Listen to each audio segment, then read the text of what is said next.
Bonsoir à tous et bienvenue dans ce nouveau forum du Parti de la France.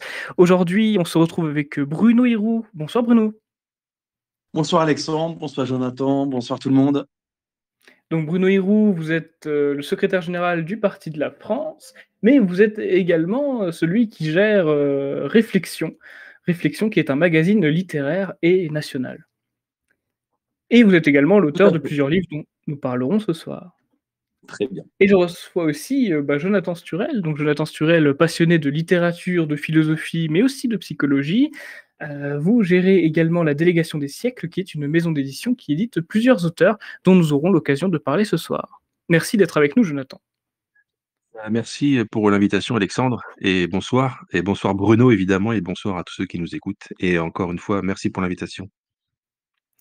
Ah bah, c'est avec grand plaisir et nous vous réinviterons de nouveau, bien sûr. Je rappelle les règles qui sont toutes simples, en réalité, il n'y en a qu'une, c'est celle d'allumer son microphone pour s'exprimer et de le couper lorsque l'on a terminé. Également, je vous rappelle que nous sommes sous le coup de la loi et probablement écoutés par la DGSI, donc il faudra éviter tous les propos illégaux, évidemment, ça c'est toujours le cas. L'émission sera en rediffusion sur le canal Telegram directement après, ainsi que sur YouTube, sur notre chaîne YouTube Le Parti de la France, dès demain. Chers invités, vous pouvez rebondir sur les interventions de l'un et de l'autre, je vous encourage à le faire d'ailleurs. Je vous invite bien évidemment à être loquace. Commençons directement par Jonathan Sturel. Vous savez très bien que j'aime beaucoup préparer mes émissions en guise d'entonnoir. On commence par des questions larges, puis ensuite on resserre cet étau. Déjà, Jonathan Sturel, j'aimerais savoir de manière très large en quoi la littérature nationale est importante pour se forger une opinion politique.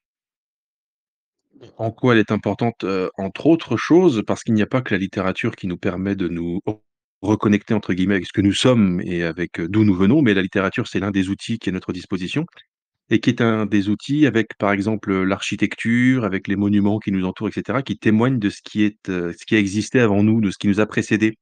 Et nous autres, les nationalistes, s'il y a bien quelque chose qui nous tient à cœur, c'est le concept d'enracinement et de transmission.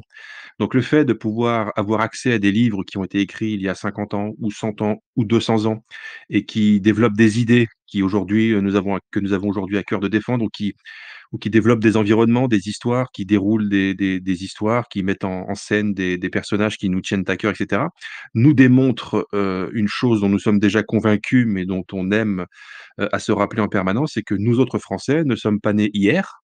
Nous venons et nous sommes à la suite d'une longue succession de générations et dans ces générations, des gens ont décidé de mettre leur talent à disposition du public, notamment des écrivains et ils ont écrit des choses qui ont sublimé la langue française et on n'est pas français si on n'aime pas la langue française et on n'aime pas la langue française si on n'aime pas la lire, dans la plume des grands auteurs. Donc ce sont des gens qui ont sublimé la langue.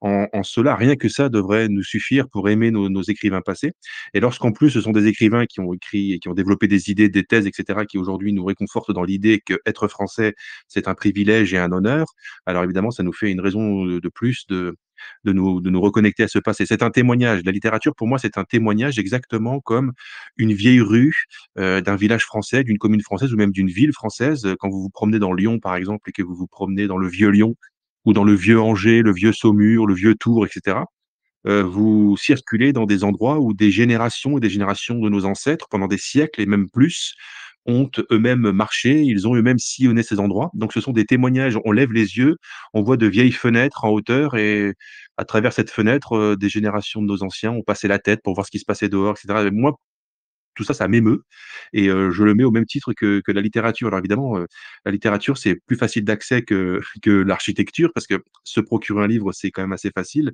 Se procurer un monument, c'est un peu plus compliqué, mais enfin tout ça, ça participe à nous remettre entre guillemets, «l'église au centre du village» et nous rappeler que nous ne sommes pas grand-chose finalement à titre individuel et nous devons tout à ce qui nous a précédés et la littérature en témoigne pour plusieurs raisons. D'abord, elle sublime notre langue et en plus de ça, elle sublime nos paysages la plupart du temps, surtout la littérature, qui n'est pas la littérature contemporaine, mais la littérature des auteurs dont on va beaucoup parler ce soir. Quand moi j'ouvre un livre de littérature française, même lorsque ce n'est pas un livre qui se revendique du nationalisme, je sais pourquoi je suis français et je sais pourquoi je dois m'honorer de l'être. Merci beaucoup, monsieur Sturel, pour votre réponse. Et vous, Bruno Hiro, vous considérez aussi que la littérature, c'est un témoignage du passé? Bon, il y a différents types de littérature, mais effectivement, je rejoins Jonathan sur un point très important, c'est que les nationalistes n'ont pas forcément à être touchés que par la littérature nationaliste, mais la littérature tout court est souvent nationaliste sans le faire exprès. Je pense notamment à un de mes compatriotes normands, qui est Jules Barbet d'Aurevilly, qu'on ne peut pas classer comme un auteur nationaliste, même s'il était anti-révolutionnaire, mais qui a décrit des superbes paysages, de superbes scènes de Normandie, où on se reconnaît, où on voyage littéralement avec lui quand on connaît les lieux dont il parle. Et toute littérature enracinée suffit à être française et à faire plaisir aux Français qui la lisent, même si, bien entendu, nous avons une belle galerie d'auteurs nationalistes et d'auteurs militants, qu'ils soient romanciers ou pas, qui est impressionnante dans notre pays. Je ne sais pas trop comment ça se passe dans les autres pays, mais chez nous, on a quand même de belles plumes et au moins des écrivains très, très pertinents, même si ils ne sont pas connus pour leur style, ils sont connus au moins pour le fond. Mais on en a énormément qui sont connus aussi pour le style. En tout cas, tous les écrivains enracinés sont des écrivains qui doivent faire plaisir aux nationalistes. Et les nationalistes ne doivent s'empêcher ni de lire ni d'écrire, puisque dans le camp d'en face, ils savent bien quoi lire, quoi interdire de lire et quoi écrire. Il est vrai qu'en France, nous avons une très belle littérature et c'est tout bête, hein, mais je pense que la langue aide beaucoup à la littérature aussi. Avoir une belle langue aide à avoir de beaux écrits, je pense, et tous les pays, toutes les langues n'ont pas la chance d'être aussi qualitatifs que le français. Bien sûr, on peut être en désaccord avec ce propos, mais celui-ci est le mien. Justement, vous parliez du panel important que l'on a d'auteurs. Jonathan Sturel, La Délégation des siècles, a pas mal édité Maurice Barrès. De ce que je vois, il y a pas mal de livres qui lui appartiennent. Est-ce que vous pourriez nous parler de ce monsieur du début du XXe siècle, enfin à la fin du XIXe siècle et début du XXe siècle principalement? Je pense que la question s'adresse à moi, donc oui, je vais pouvoir, répondre. Barrès, pour moi, c'est, le saint patron, comme on dit.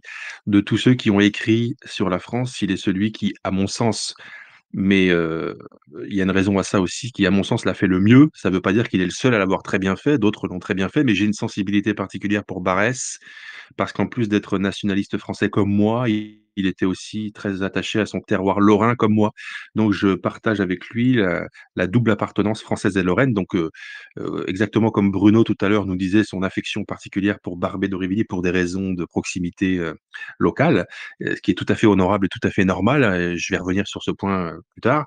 Le fait d'être lorrain comme Barrès, c'est qu'en plus de ça, Barrès a développé des idées sur la Lorraine, mais aussi sur la France, et me le rend particulièrement attachant et en fait en fait même l'un de mes maîtres à penser. Je n'ai pas peur de l'élever au rang de maître à penser, et en plus de ça, c'était un littérateur, en plus d'être, un idéologue, on dirait aujourd'hui un publiciste si vous préférez, qui avait compris l'essentiel de ce qu'il fallait comprendre. Il était un littérateur pardon, de très, très haut niveau, parce qu'à la limite, on pourrait avoir des gens qui avaient les idées bien en place, mais qui tenaient maladroitement la plume. Mais on a la chance, et c'est vraiment une chance et une opportunité, que beaucoup des auteurs que nous chérissons aujourd'hui, non seulement avaient des idées bien en place et savaient tenir une plume. Barrès, pour moi, c'est vraiment la quintessence de ce qu'est un écrivain français, en fait. C'est quelqu'un qui avait compris, senti la France et qui savait le retranscrire par des mots. Il était à la fois intellectuel et émotionnel, et on peut être les 2. D'ailleurs, le fait d'être émotionnel n'exclut pas le fait d'être un intellectuel, et inversement, parce que souvent on oppose la passion à la raison, et cetera.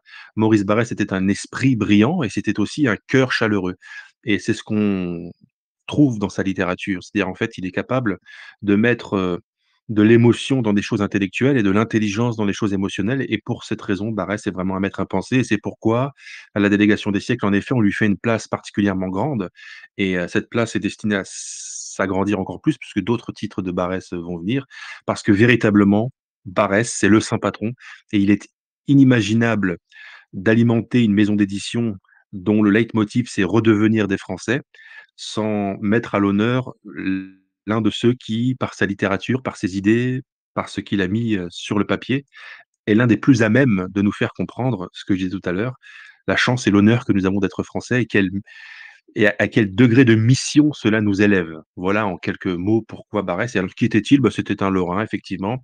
D'ailleurs, si vous voulez, un petit point biographique sur lui, quand il était, tout petit, il habitait à Charmes dans les Vosges et il a vu passer, alors qu'il était enfant, les troupes, prussiennes en 1870 et il révèle dans ses cahiers que ça a été une image traumatisante pour lui, le fait de voir une armée étrangère marcher dans sa rue, parader dans sa rue, dans son village. Ça a été quelque chose pour lui de traumatisant et c'est peut-être, là, le point de départ et la naissance de ce qui deviendra plus tard son nationalisme, parce qu'il a pris conscience de, quelle violation et quel viol cela représente de voir la terre de ses ancêtres foulée par des hordes étrangères et donc ça a été fondateur pour lui et c'est très important, de savoir d'où viennent les idées et chez Barès, ça vient probablement de là, plus d'autres choses, mais il y a un point de départ, un déclic et c'est sans doute, celui-ci.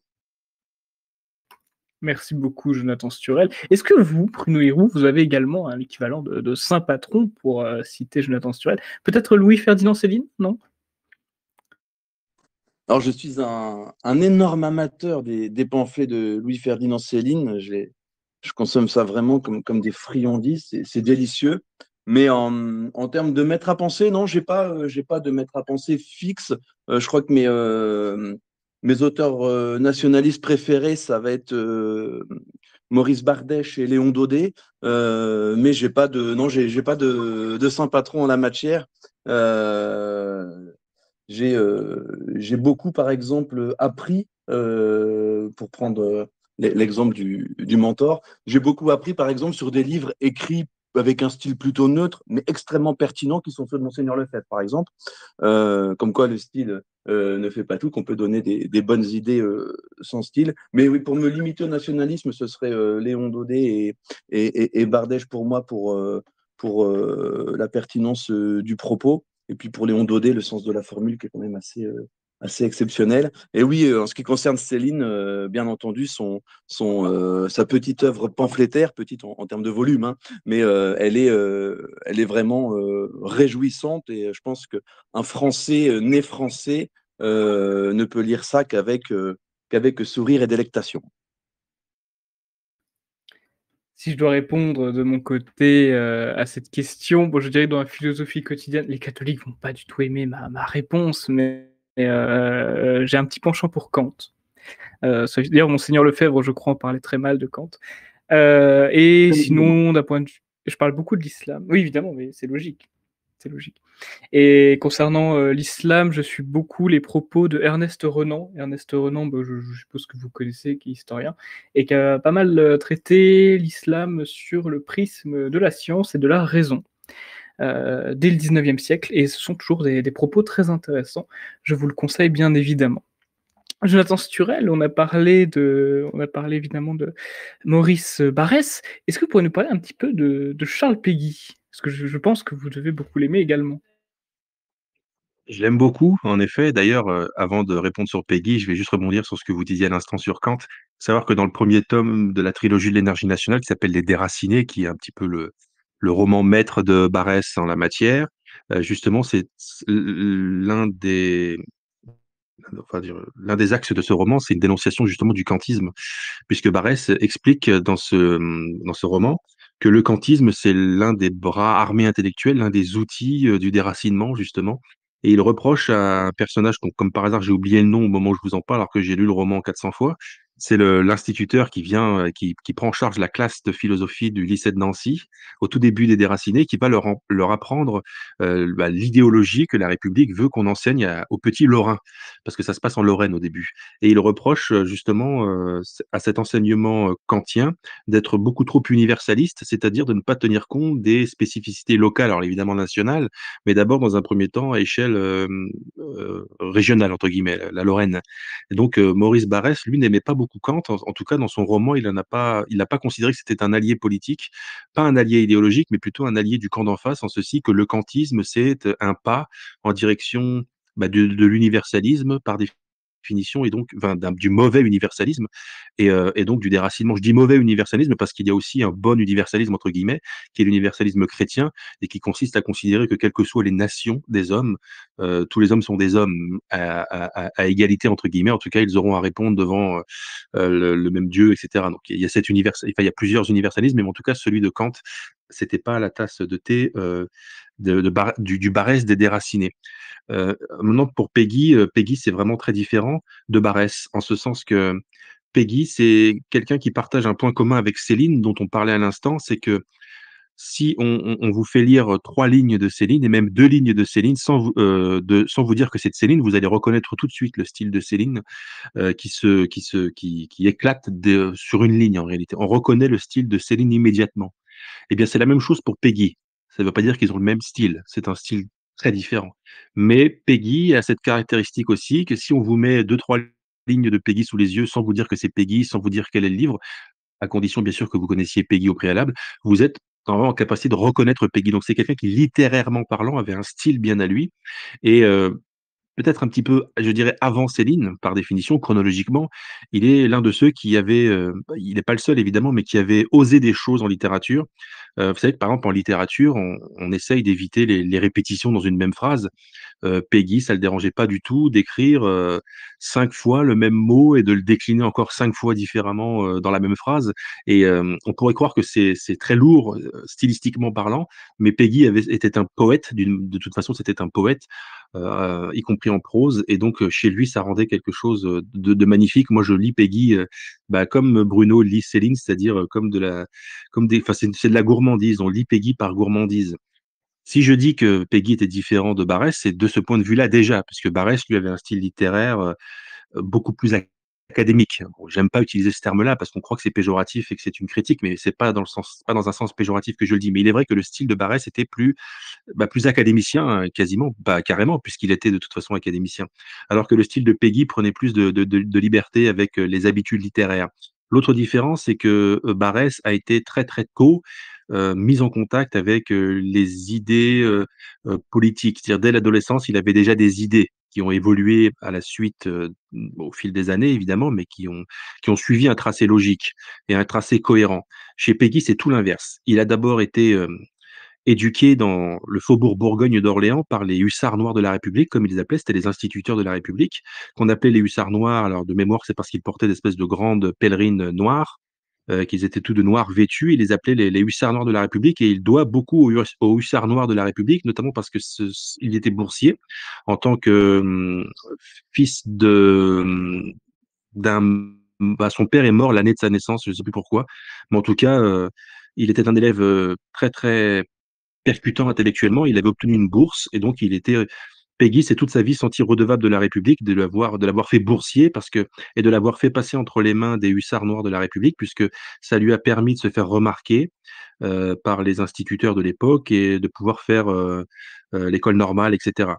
Mais, donc il a suivi donc l'enseignement des hussards enfin l'école quoi, l'école communale, enfin je sais pas comment on l'appelait à l'époque pour une ville comme Orléans, enfin l'école de la République tout simplement.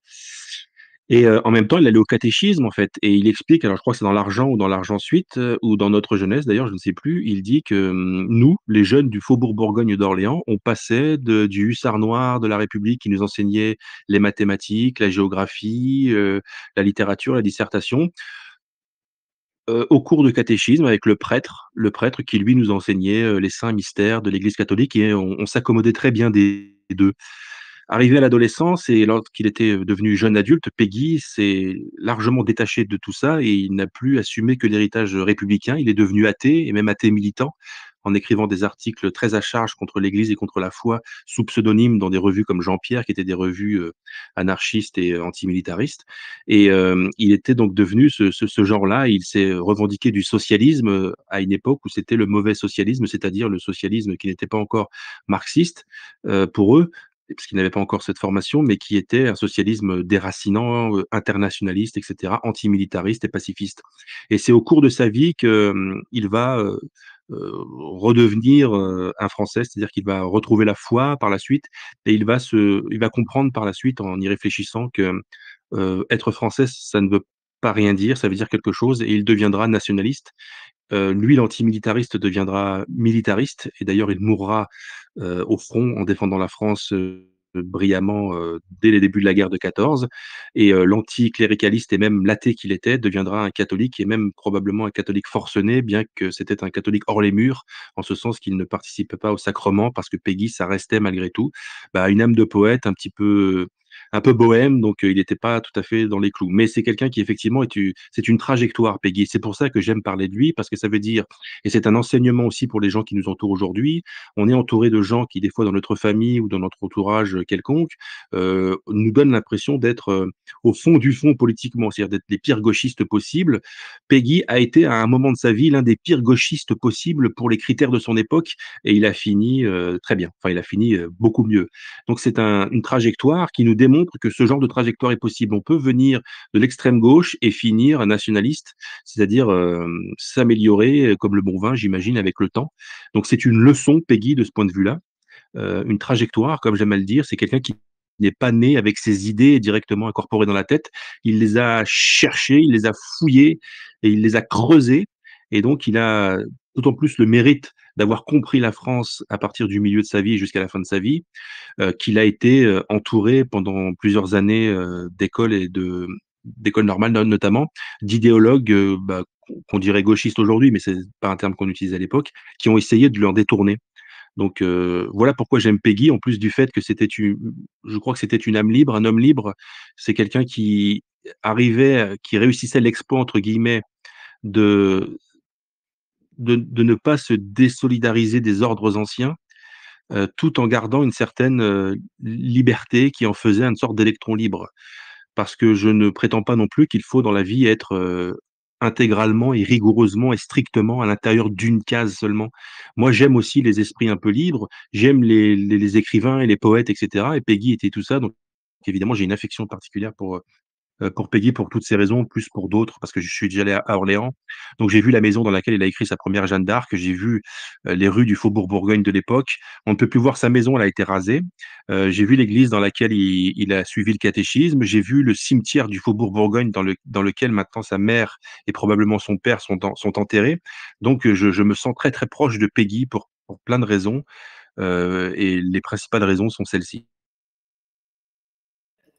Et nous ressentons, Jonathan Sturel, la passion quand vous parlez de Peggy et nous vous remercions de partager cette passion-là. J'espère que cela donnera envie à nos auditeurs d'aller lire Charles Péguy. Bruno Hirou, comme je le disais tout à l'heure, vous rédigez pardon, le magazine Réflexion qui est à hauteur de 7 €. Est-ce que vous pouvez nous parler de ce magazine? En quoi il consiste et quel rapport il a avec la littérature? Alors, Réflexion, c'est un magazine qui est né d'un besoin et de vos habitudes de lecture. En fait, j'écris régulièrement des petits articles d'une demi-page à deux, trois pages, et il m'arrive des fois sur certains sujets d'avoir à creuser et de pondre des articles de 10, 15, voire 20 à 30 pages.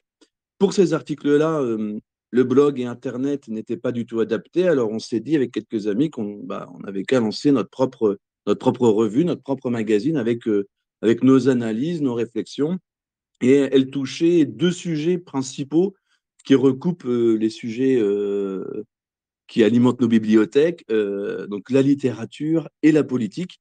Donc on a à chaque numéro un thème politique, un thème littéraire, un thème d'actualité et un coup de cœur qui nous permettent en général de balayer des problématiques politiques et de régler quelques comptes littéraires.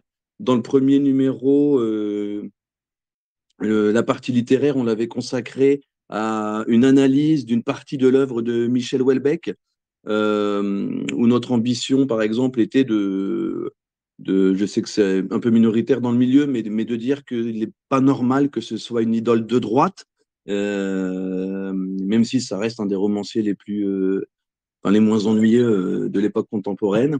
Dans le deuxième numéro, on voulait rendre justice à l'œuvre pamphlétaire de Louis-Ferdinand Céline. Et dans le troisième numéro, je livre les premières pages du journal d'un emmerdé, un petit journal de bord que d'abord j'écrivais pour moi, pour mon plaisir, et que et que je partage aux abonnés et à ceux qui se procurent réflexion. Donc voilà, un magazine littéraire et politique où on parle, je dirais, à 75, ouais, environ 75% de politique et 15% de littérature. Et dans le numéro 3, donc, qui est parti sous presse le 6 janvier, donc là que je vais bientôt vous présenter en vidéo, on prodigue nos premiers conseils de lecture. Un camarade normand prodigue des conseils de lecture et il y aura ça à chaque numéro. Donc ça répondait à ce besoin-là, le besoin d'avoir des sujets qu'on creuse sur plus d'une ou deux pages de blog et qu'on ait un support pour le faire partager. Merci beaucoup Bruno Hérault. Bah, vous anticipez un petit peu une de mes questions, parce que j'avais pour question, nous parlons beaucoup d'auteurs anciens, mais est-ce que nous avons encore des auteurs contemporains? Vous parliez de Michel Houellebecq. J'étais assez surpris d'ailleurs, Jonathan Sturel, et parce que je me renseignais justement si ce qu'il y avait des auteurs encore vivants dans les auteurs dont vous parliez, et j'ai trouvé Michel Onfray. Pourquoi ce choix d'avoir écrit sur Michel Onfray? Vous m'entendez là? Parfaitement, parfaitement. Ah d'accord, parce que j'ai cru avoir un problème avec mon micro, pourquoi j'ai écrit sur Michel Onfray? J'ai écrit sur lui en 2014, hein, donc ça date maintenant. Enfin, ça commence à dater, oui. Ouais, ça va faire 10 ans, tiens. Et pourquoi? Parce qu'en fait, c'était un moment où il était tout puissant dans les médias et où il pouvait venir raconter n'importe quoi dans les médias, c'est-à-dire, défendre, les pires, comment dirais-je? Les pires banalités pour l'époque. C'est-à-dire qu'en fait, il cochait toutes les cases du discours ambiant, mais il continuait à réussir l'exploit de se faire présenter comme un espèce de rebelle et de révolutionnaire, alors qu'en fait, il cochait toutes les cases de la du conformisme absolu et donc ça m'avait agacé. Et ce qui m'agaçait également, c'était que personne ne lui portait la contradiction. Il venait sur un plateau de télévision, il déroulait son discours, il repartait. Tout le monde était béat d'admiration parce qu'il a une excellente faconde. Il parle moins bien maintenant, mais à l'époque, il parlait très bien, très sûr de lui et cetera. Ça avait l'air de tétaniser l'auditoire et ses interlocuteurs, si bien que personne ne lui répondait. Donc ça m'avait «agacé» entre guillemets. Puis en plus, pour moi, c'était une crapule, d'antichrétien, qui tenait des propos hallucinants, enfin qui était vraiment l'adversaire. Et donc j'ai voulu écrire sur lui, en 2014. J'ai écrit sur lui en 2014 un livre qui s'appelle La contre-histoire de Michel Onfray. Puis c'est un clin d'œil à sa contre-histoire de la philosophie, puisque ce que j'ai voulu faire avec Onfray, c'est ce que lui a fait avec la philosophie, c'est-à-dire, un discours alternatif. Et voilà, sans plus. Mais entre-temps, il a un peu évolué sur un certain nombre de sujets. Il n'est plus, l'ennemi intégral qu'il était à une époque. Il a mis de l'eau dans son vin sur un certain nombre des sujets que nous affectionnons. Il a renié une partie du discours gauchiste. Il s'est maintenant opposé à l'enfant devenu fou du gauchisme qui est le wokisme. Il prend ses distances avec tout ça. Donc maintenant, c'est bon, je considère qu'il n'est toujours pas un philosophe, mais c'est un espèce d'éditorialiste qui, de temps en temps, dit des choses assez pertinentes. Et comme il le dit encore sur des grands plateaux, ça permet de faire véhiculer quelques-unes, voilà, quand il dénonce le wokisme dans un grand média, bon, bah, c'est toujours bon à prendre. Évidemment, c'est pas parfait. Ça reste Michel Onfray, il a une responsabilité immense dans la débâcle, mais au moins celui-là, par rapport à d'autres gauchistes de sa génération, a compris que la gauche avait accouché d'un monstre et il essaye maintenant de prendre ses distances. Alors ça veut pas dire qu'il nous a ralliés sur toutes les causes, hein, mais ça veut dire qu'il est moins voilà, il coche, moins de cases débiles qu'avant, quoi. C'était juste pour ça. Mais si vous avez vu ce livre sur le site de la délégation, c'est parce que l'année dernière, je l'ai réédité, enfin ce texte de 2014, je l'ai réédité parce que l'éditeur initial n'existe plus, donc le livre était perdu sinon. Et comme je voudrais pas avoir écrit un livre pour rien, donc du coup, je l'ai remis en circulation pour celui qui voudrait le lire, voilà, pour au moins que ce livre existe quelque part. C'était juste pour ça, quoi. Mais Onfray n'est plus du tout, un sujet de préoccupation ni un sujet de réflexion pour moi, hein, pas du tout. C'est fini ça. Bah, je peux comprendre, tout à fait. D'ailleurs, j'étais assez étonné, alors, attention à la diffamation, hein, je ne l'accuse de rien, mais, vous savez, bah, forcément, je me renseigne sur l'État islamique, donc je regarde les vidéos qu'ils peuvent produire, leurs vidéos de promotion et cetera, et il y avait un extrait de Michel Onfray qui avait été utilisé pour promouvoir leur propagande, pour les aider. C'était Michel Onfray qui expliquait que des musulmans se faisaient massacrer en Syrie et en Irak, et du coup, bah, Michel Onfray expliquait que les terroristes n'étaient pas contents, mais qu'ils avaient étonnamment raison de ne pas être content à cause de ce qui se passait là-bas. Et l'État islamique a utilisé ces propos pour dénigrer l'Occident. Ce qui m'avait assez surpris, je ne m'attendais pas à trouver Michel Oui, Onfray là-dessus. c'est tout à fait vrai que cet extrait existe, notamment chez Ruquier, il avait tenu des propos comme ça qui avaient été repris par la propagande, de l'État islamique parce que c'était vrai, c'est typiquement le moment le moment de l'évolution d'Onfray, enfin après on va pas rester sur Onfray 1 heure, mais le moment de l'évolution d'Onfray, où Onfray racontait à peu près tout et n'importe quoi, où il était, à mon avis, en perte de vitesse médiatique et il était prêt à tous les, alors comment on dit en anglais? À tous les happenings pour exister et être relayé dans les médias et donc là, subitement, après avoir été l'athéologue de service pendant, des années, il s'est mis à défendre subitement les musulmans et les pays musulmans alors que, de livre en livre, il les a, beaucoup critiqués sur le point de vue du dogme, hein, uniquement, pas du tout sur le point de vue de leur présence en Europe et cetera et là, subitement, il se découvre défenseur des musulmans opprimés. Enfin, c'était une époque où il racontait vraiment n'importe quoi et c'est typique d'Onfray, ça, c'est faire un pas à droite, un pas à gauche, devant, 3 derrière. Heu, il a réussi pendant longtemps à faire croire que c'est parce qu'il était d'une pensée complexe, mais je pense qu'il n'est pas du tout d'une pensée complexe. Michel Onfray est très facile à situer, à repérer et à voir venir, en fait. Mais je pense que voilà, enfin, Onfray, c'est pas un sujet très intéressant. Si on pourrait, parler, longtemps d'Onfray, il y a beaucoup à dire sur lui, mais je pense que nos auditeurs n'ont pas envie d'entendre parler de lui. Oui, absolument. D'ailleurs, je vais changer de sujet, précédemment à votre hâte. Je conclurai juste en disant que c'est très juste quand vous dites qu'il dit que des conneries. Je n'arrive pas à retrouver l'extrait malheureusement, mais je me rappelle qu'à l'époque, il avait dit, Covid-19, c'est parce qu'il y en avait 18 avant et la journaliste lui a dit: «Bah non, c'est parce que c'est l'année où ça a été découvert». Bon, ça résume assez bien le personnage selon moi. Bruno Hirault, revenons à vous, Bruno Hirault. Est-ce que vous pensez qu'à cette ère du numérique, où toutes les informations sont complètement accessibles, d'ailleurs je pense à des bibliothèques comme, des bibliothèques, numériques comme Gallica par exemple, est-ce que cela favorise le média de la lecture pour justement accéder à l'idéologie du nationalisme? Ou est-ce qu'au contraire, ce sont maintenant d'autres moyens qui sont à privilégier pour parler à ceux qui lisent de moins en moins, pour pas dire qu'ils ne lisent plus puisqu'ils ne sont plus encouragés à le faire par l'éducation nationale? Alors pour moi, c'est différents sujets qui sont pas forcément contradictoires, qui s'excluent pas les uns les autres. Tout d'abord, qu'il y ait plus ou moins de gens qui lisent, j'en sais rien. Moi, ce qui m'intéresse, c'est que ceux qui veulent lire le peuvent. Ceux qui n'ont pas un rond peuvent lire, et ceux qui n'auraient pas eu avant Internet accès à certains livres qu'on peut dire sulfureux ou en tout cas mal vus, eh bien, ils y ont accès maintenant avec un certain nombre de maisons d'édition, mais surtout juste en tapant dans Google. Auteur, titre, acheter, hop, et ils peuvent acheter ce qu'ils veulent. Donc ça, c'est vraiment très intéressant. Après, moi, à titre personnel, je suis complètement hostile à la lecture sur écran et aux liseuses, mais ça, à la rigueur, c'est un point de vue personnel et qui n'engage que moi. Mais je pense qu'il y a vraiment du mieux. On peut acheter quasiment ce qu'on veut et il y a tellement d'initiatives qui permettent des rééditions.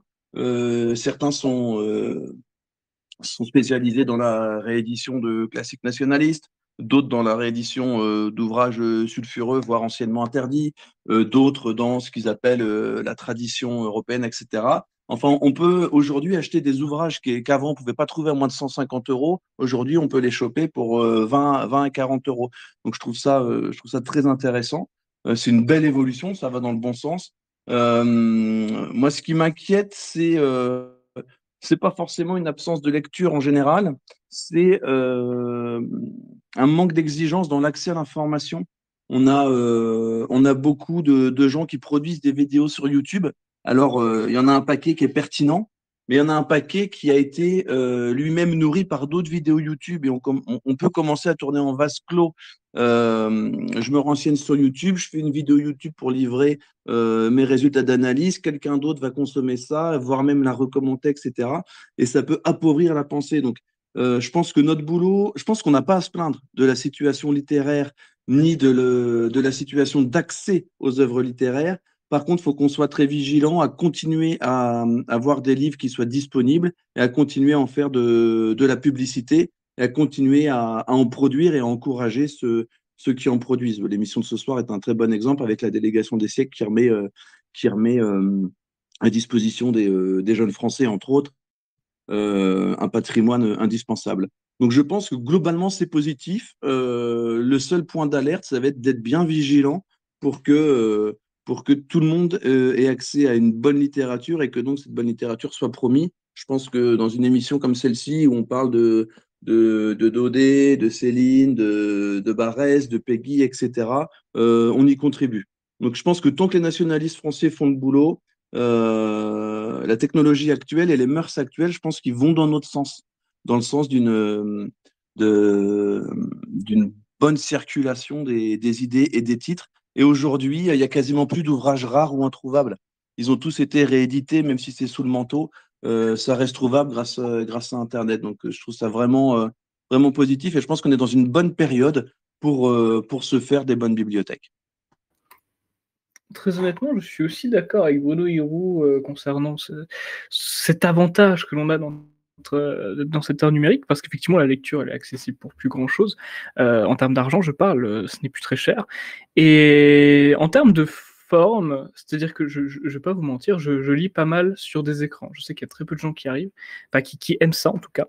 Moi, par exemple, la doctrine du fascisme de Mussolini, bah, je l'avais lu sur mon iPad quand j'étais dans le train.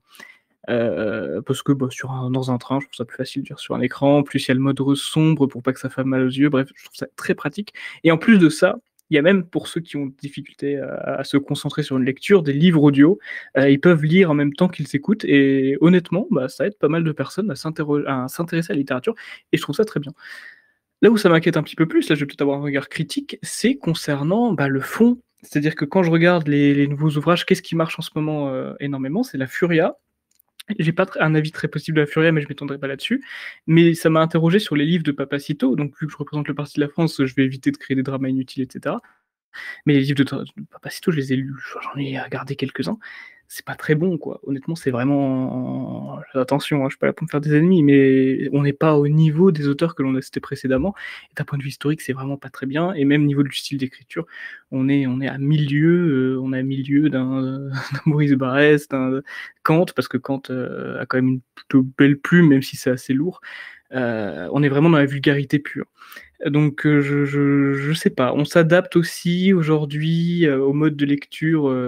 C'est comme, je sais pas moi, par exemple TikTok. Il y a beaucoup plus de nations qui se mettent sur TikTok et sur YouTube qui sont vraiment mises en avant. Mais au-delà de ça, bah, les auteurs qui sont un petit peu plus dans la manière traditionnelle d'écrire sont peut-être un peu plus dans l'ombre.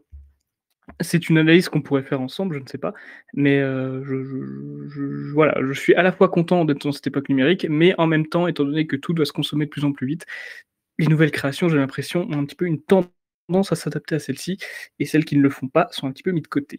C'est évidemment un ressenti personnel. Je sais pas si quelqu'un veut réagir là-dessus, un de vous deux, Bruno Hiro, Jonathan Sturel. Oui, je me Ouais, permets d'accord. de rebondir sur les livres de Papacito.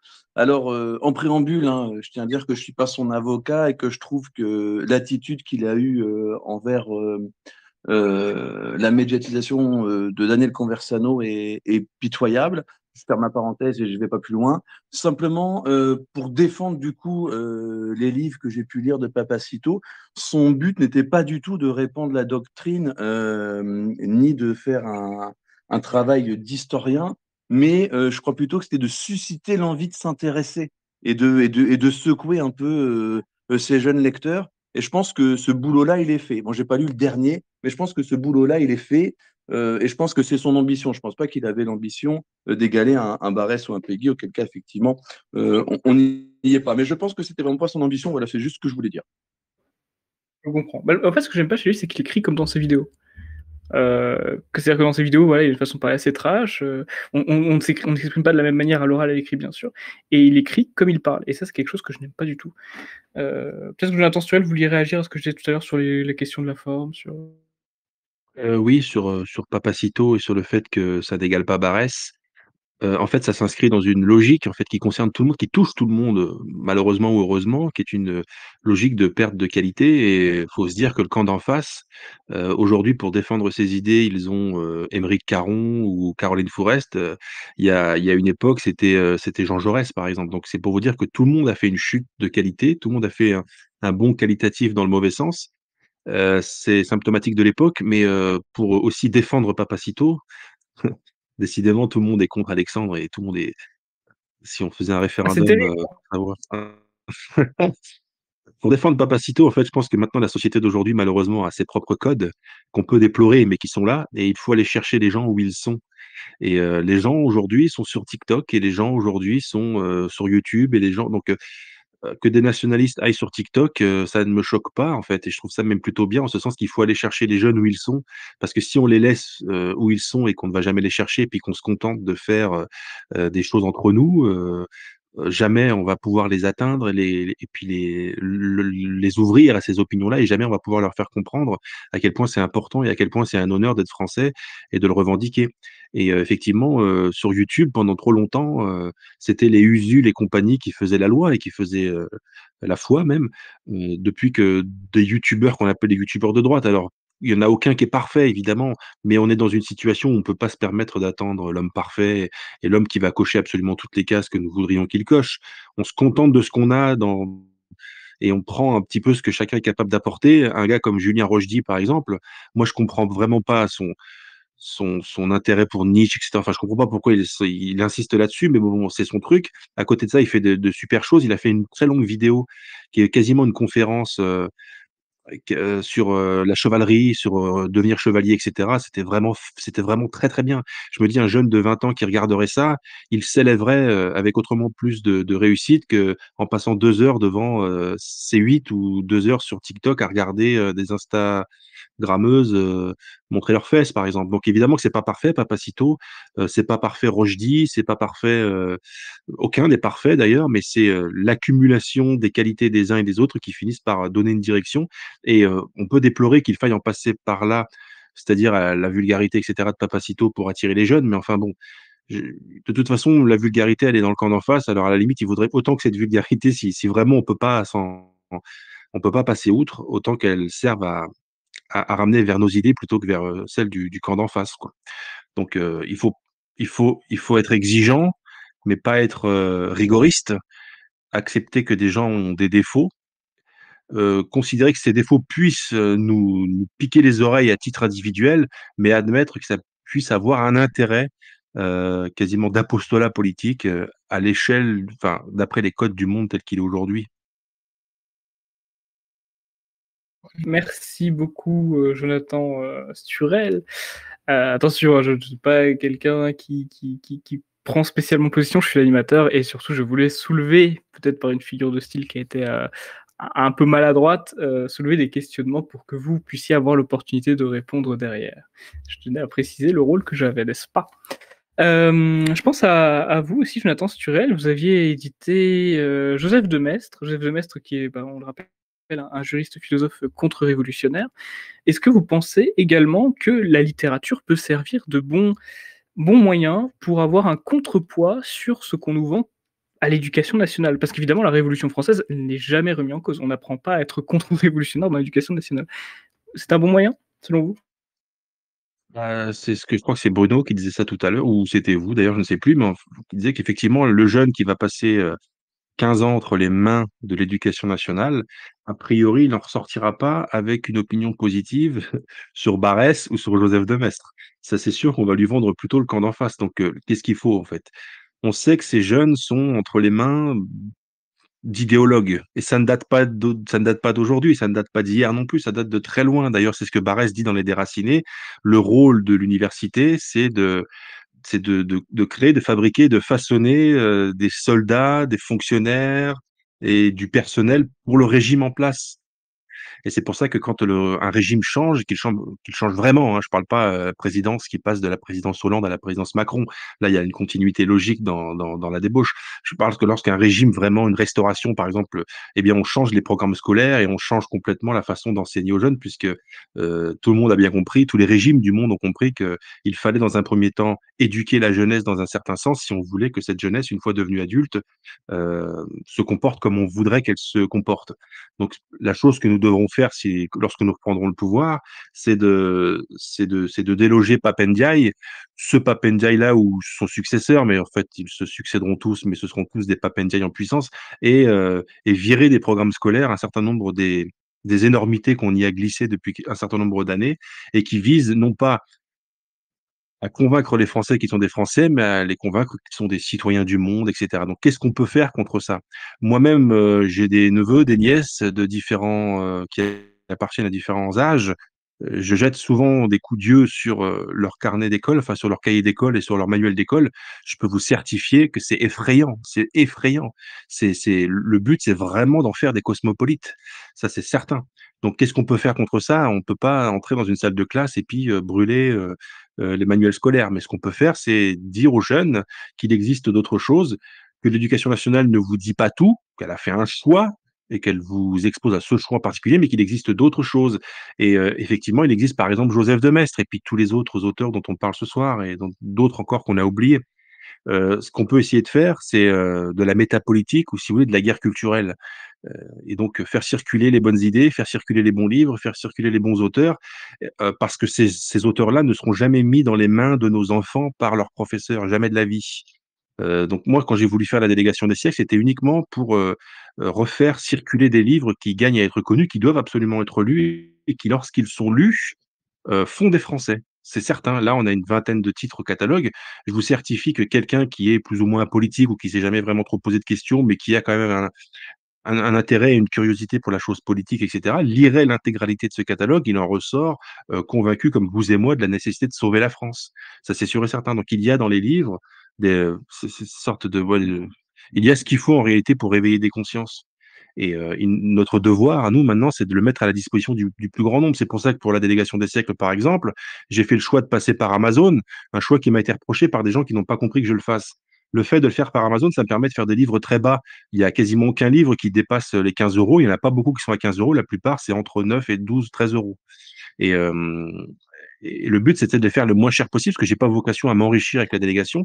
C'est vraiment faire circuler des livres. Et si je pouvais les faire encore moins cher, si je pouvais les faire gratuitement, ce serait mon rêve, ça, de trouver quelqu'un qui, je sais pas, quelqu'un qui serait dans notre milieu et qui accepterait de financer tout ça pour et qui me permettrait de le faire gratuitement. Je les donnerais dans la rue, moi, si ça tiendrait qu'à moi les livres. D'ailleurs, j'en place souvent dans les boîtes, comment on appelle ça, les boîtes à livres, je crois. Ce sont des espèces de petites boîtes. Des fois, ce sont des anciennes cabines téléphoniques ou des petits meubles ou des anciens frigos, qu'on trouve un peu à droite à gauche où il y a des livres que les gens posent dedans et il m'arrive d'en mettre, souvent. Donc le but, c'est de faire, ouais, de «l'apostolat» entre guillemets. C'est, les livres, j'arrête pas d'en distribuer autour de moi. Ça me coûte des fois de l'argent. Pas beaucoup d'argent évidemment parce que ça coûte pas cher à faire fabriquer avec Amazon, mais je il faut faire circuler, le plus possible, il faut vraiment faire circuler le plus possible, ce qu'on estime être capable de éloigner, notre jeunesse et pas seulement notre jeunesse, des griffes de l'éducation nationale, des griffes des médias, des griffes de Macron, de Pape Ndiaye, de ces gens-là, de Cyril Hanouna, de tout ça. Il faut les extraire de cette matrice et leur montrer qu'il existe autre chose et qu'en plus, cette autre chose qui existe, c'est beaucoup plus beau, beaucoup plus grand, beaucoup plus noble que tout ce qu'ils consomment sur TikTok et sur C8, par exemple.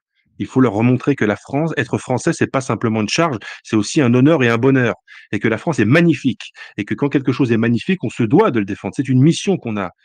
Qu'est-ce que ça va apporter à quelqu'un de passer des heures à s'abrutir devant Hanouna avant de passer sur BFM pour se faire endoctriner? Plutôt que de se faire abrutir par Hanouna et endoctriner par BFM, il faut absolument que les gens se sortent de cette matrice, sortent de cette caverne de Platon et réalisent à quel point c'est une chance d'être français, quoi. Et la littérature, elle sert à ça. La littérature sert à ça, entre autres. Voilà. Mais après, si vous voulez, je vais laisser sûrement Bruno dire quelque chose. Après, je donnerai quelques exemples de ce que sont les livres qu'on peut lire et qu'on peut faire lire, et qui peuvent convertir les gens à l'idéal national sans les effrayer avec le mot, nationaliste. Mais avant, je vais peut-être redonner la parole parce que je parle déjà depuis trop longtemps. Ah bah, vous ne parlerez jamais trop longtemps dans cette émission, Jonathan Sturel. Vous êtes là pour justement avoir une tribune illimitée, ce qui n'est pas souvent, le cas dans la plupart des émissions, notamment télévisuelles. Bruno Hiro, vous vouliez peut-être ajouter quelque chose? Moi, je rajouterai quelques mots sur Amazon, mais je vais laisser d'abord, parler à Bruno Hiro. Bon, non, je trouve pas du tout que c'était trop long. Au contraire, c'est toujours très intéressant d'écouter Jonathan. D'ailleurs, il a une chaîne YouTube, hein, n'hésitez pas à aller faire un tour. Il y a des causeries régulières. Je ferme la parenthèse. Non, juste pour, j'abonde dans le sens de Jonathan et pour moi, ce qu'il faut pas négliger si vous êtes parent ou futur parent, c'est la littérature jeunesse qui est également gorgée de propagande. Donc, si je peux vous donner un conseil, il y a même dans le mainstream, hein, il y a beaucoup de bonne littérature jeunesse. Mais avant de faire la lecture à vos enfants, ou de les laisser lire d'ailleurs, hein, s'ils sont plus âgés, lisez ce que vous leur achetez et n'hésitez pas à ne pas leur donner ce que vous avez acheté quand votre lecture ne vous convient pas. Il y a parfois de la propagande qu'on ne voit pas venir, donc gare à la littérature jeunesse. Voilà un petit conseil que je pouvais donner qui va dans le sens du gros point de vigilance sur lequel nous a alerté Jonathan à l'instant. Et oui, concernant le mot que je voulais rajouter sur Amazon, bah Amazon, honnêtement, si vous n'arrivez pas à trouver une maison d'édition, c'est une très bonne alternative parce qu'il faut savoir qu'Amazon, par exemple, vous n'avez pas de frais d'impression à avancer. C'est-à-dire que les impressions sont faites en fonction de ce qu'on vous achète. Donc quelqu'un va acheter par exemple 14 euros et quelques 80 votre livre, ce sera compris, le frais d'impression sera compris. Donc l'auteur ne paye littéralement rien dessus et lui il touche 4 euros. Jonathan Stuel pourra peut-être me dire, mais il me semble que c'est 4 euros et quelques, presque 5 euros. Et voilà, c'est quand même très pratique quand on ne trouve pas de maison d'édition. Ça permet de véhiculer les livres le plus simplement possible. C'est une très belle alternative qui est là. Quoi qu'on pense d'Amazon, bien sûr, c'est pas le sujet. Là, je parle réellement que en termes d'édition. Donc ça, c'est une très bonne chose. Et du coup, oui, Jonathan Stuel, que diriez-vous, puisque vous vouliez parler de ça, que diriez-vous à quelqu'un qui souhaite quel livre conseilleriez-vous? Je vais plutôt le formuler comme ça. Quel livre conseilleriez-vous à quelqu'un qui n'est pas spécialement nationaliste, voilà, il aime juste lire et qui cherche à se forger une idéologie? Eh bien, justement, j'avais prévu de dire quelque chose et j'ai été épaté d'entendre qu'en introduction de cette émission, Bruno l'avait dit avant moi, à savoir qu'il n'y a pas que la littérature nationaliste qui défende la France et qui en donne une belle image. Et c'est vraiment ce sur quoi je voudrais insister. L'erreur que nous pourrions commettre, c'est de nous transformer en militants de niche. Or, nous, ce que nous sommes, ce sont avant tout des Français. Il s'avère que nous sommes des Français qui ont des idées et ce sont des idées nationalistes. Mais avant tout, nous sommes des Français. Et il est hors de question de céder le terrain de la France aux autres, sous prétexte que nous serions des nationalistes et que la France serait segmentée en fonction des opinions de chacun. Nous, nous défendons la France et il s'avère que la littérature le fait aussi. Notre erreur, ce serait de nous cantonner donc à une espèce de littérature de niche, qui plus est une littérature nationaliste dans une époque et une société où ce mot fait peur. Le mot nationaliste fait très peur. C'est pour ça que beaucoup préfèrent utiliser patriotisme. C'est une façon, de dire la même chose, mais de le dire de manière moins effrayante et il s'avère que les gens ont peur des mots de nos jours. Pourtant, dans la littérature française et je vais donner des exemples, une littérature qui ne se revendique pas du nationalisme, dont les auteurs ne se sont pas mis sur leur atelier de travail en se disant: «Je vais écrire un roman nationaliste, mais je vais écrire un roman tout court» et dont il s'avère que l'œuvre finale, peut être, on peut se l'approprier, pardon. Et je vais citer des exemples. Il faut savoir qu'il y a effectivement une littérature nationaliste à proprement parler, c'est-à-dire une littérature, heu, les auteurs se sont vraiment dit: J'ai un objectif à remplir avec ce livre que je m'apprête à écrire, c'est celui de véhiculer l'idéologie nationaliste». Ces livres existent. Par exemple, vous avez en 1905 Péguy, encore lui, qui publie Notre patrie.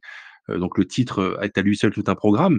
Il faut savoir qu'il publie ce livre qui s'appelle Notre patrie en réponse à un autre livre d'un certain Gustave Hervé, publié au début de cette même année, qui s'appelait Leur patrie. Et Gustave Hervé, c'était à cette époque-là, il évoluera par la suite, mais à cette époque-là, c'était un homme politique et un journaliste, un militant de gauche, socialiste, anarchiste, antimilitariste, enfin, internationaliste, etc. Donc c'était vraiment un antinationaliste et il avait écrit un livre qui s'appelle Leur patrie, en ce sens que, parce qu'on était au début des années 1905-1906 et la tempête. Enfin, on prévoyait une tempête contre l'Allemagne, hein. Vous savez qu'il y avait, hem, la perspective que le voisin allemand, enfin qu'on entre après la guerre de 1870, que l'on entre encore en guerre contre le voisin allemand. Ça couvait, ça se préparait, il y a eu des choses qui le laissaient, pressentir dès l'année 1905 évidemment et Gustave Hervé, lui, disait: «Bah, écoutez, c'est leur patrie, donc c'est leur problème. Nous, on n'ira pas faire la guerre et si la guerre devait éclater, j'appelle à la désertion» et Péguy avait lu ça, il avait été scandalisé et il avait écrit Notre patrie et l'objectif de Péguy dans Notre patrie, c'était de rappeler, réaffirmer l'appartenance nationale.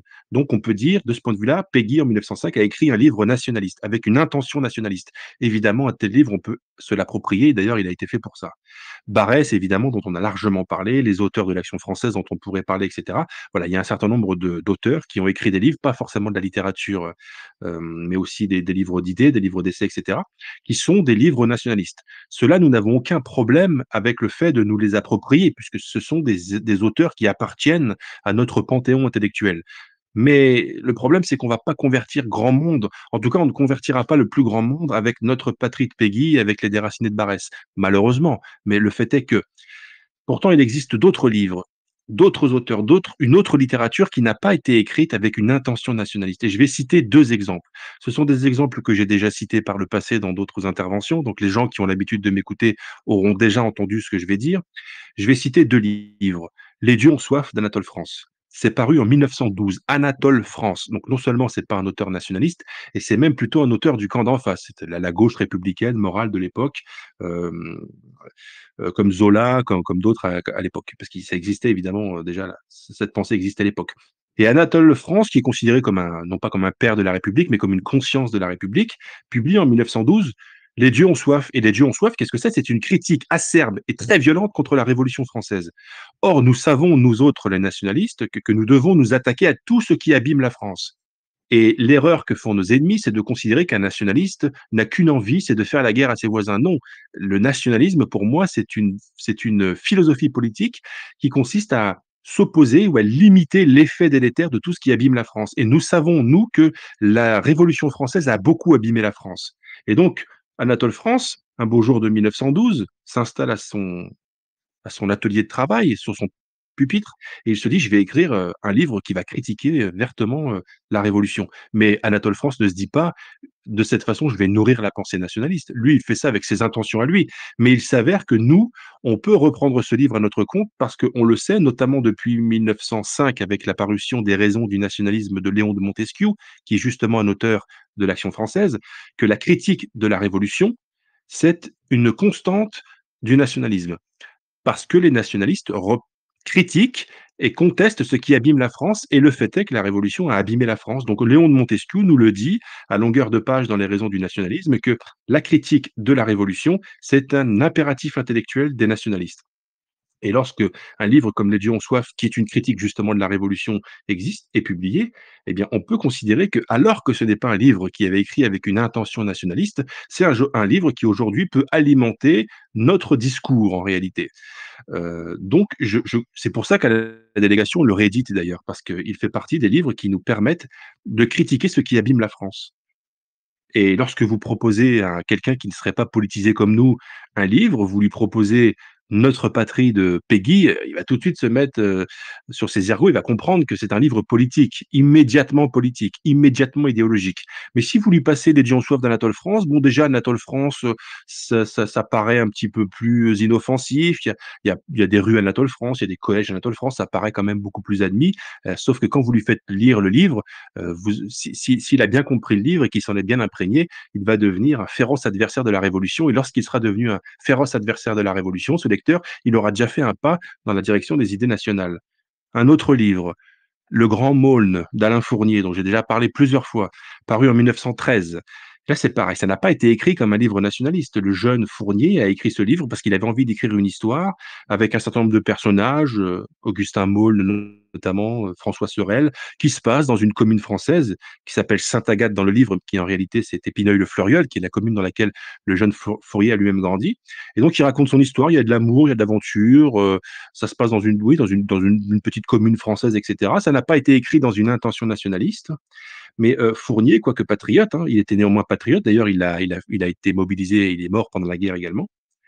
Et il n'a pas eu l'intention d'écrire un roman nationaliste. Simplement le fait que, pour nous autres nationalistes, ce qu'on voit dans ce livre, c'est-à-dire ce décor, cette ambiance, ces paysages, ces couleurs, ces saveurs, c'est la France qu'on aime et qui nous manque et qu'on veut réveiller. Donc, quand vous faites lire Le Grand Maulne à un jeune d'aujourd'hui, il s'imprègne de ce qu'était la France telle qu'elle aurait dû rester. Et lorsqu'il a aimé Le Grand Maulne et qu'il a aimé s'immerger dans cette atmosphère et dans ces couleurs et dans cette ambiance, il a déjà fait un pas en direction des idées nationales. Parce qu'on ne défend que ce qu'on aime. Et un livre comme Le Grand Maulne fait aimer la France, fait aimer la vie française, fait aimer la vie française telle qu'elle aurait dû rester. Et lorsqu'il aura appris à aimer cette vie française, et il l'apprendra avec Le Grand Maulne d'Alain Fournier, il aura envie de la défendre. Le problème d'aujourd'hui, c'est que les Français ne sont plus du tout habitués à défendre la France parce que pour eux, elle n'est plus belle puisqu'ils sont noyés de discours repentants, etc., qui leur font croire que la France est coupable de tous les crimes du monde et qu'elle est horrible en tout point de vue.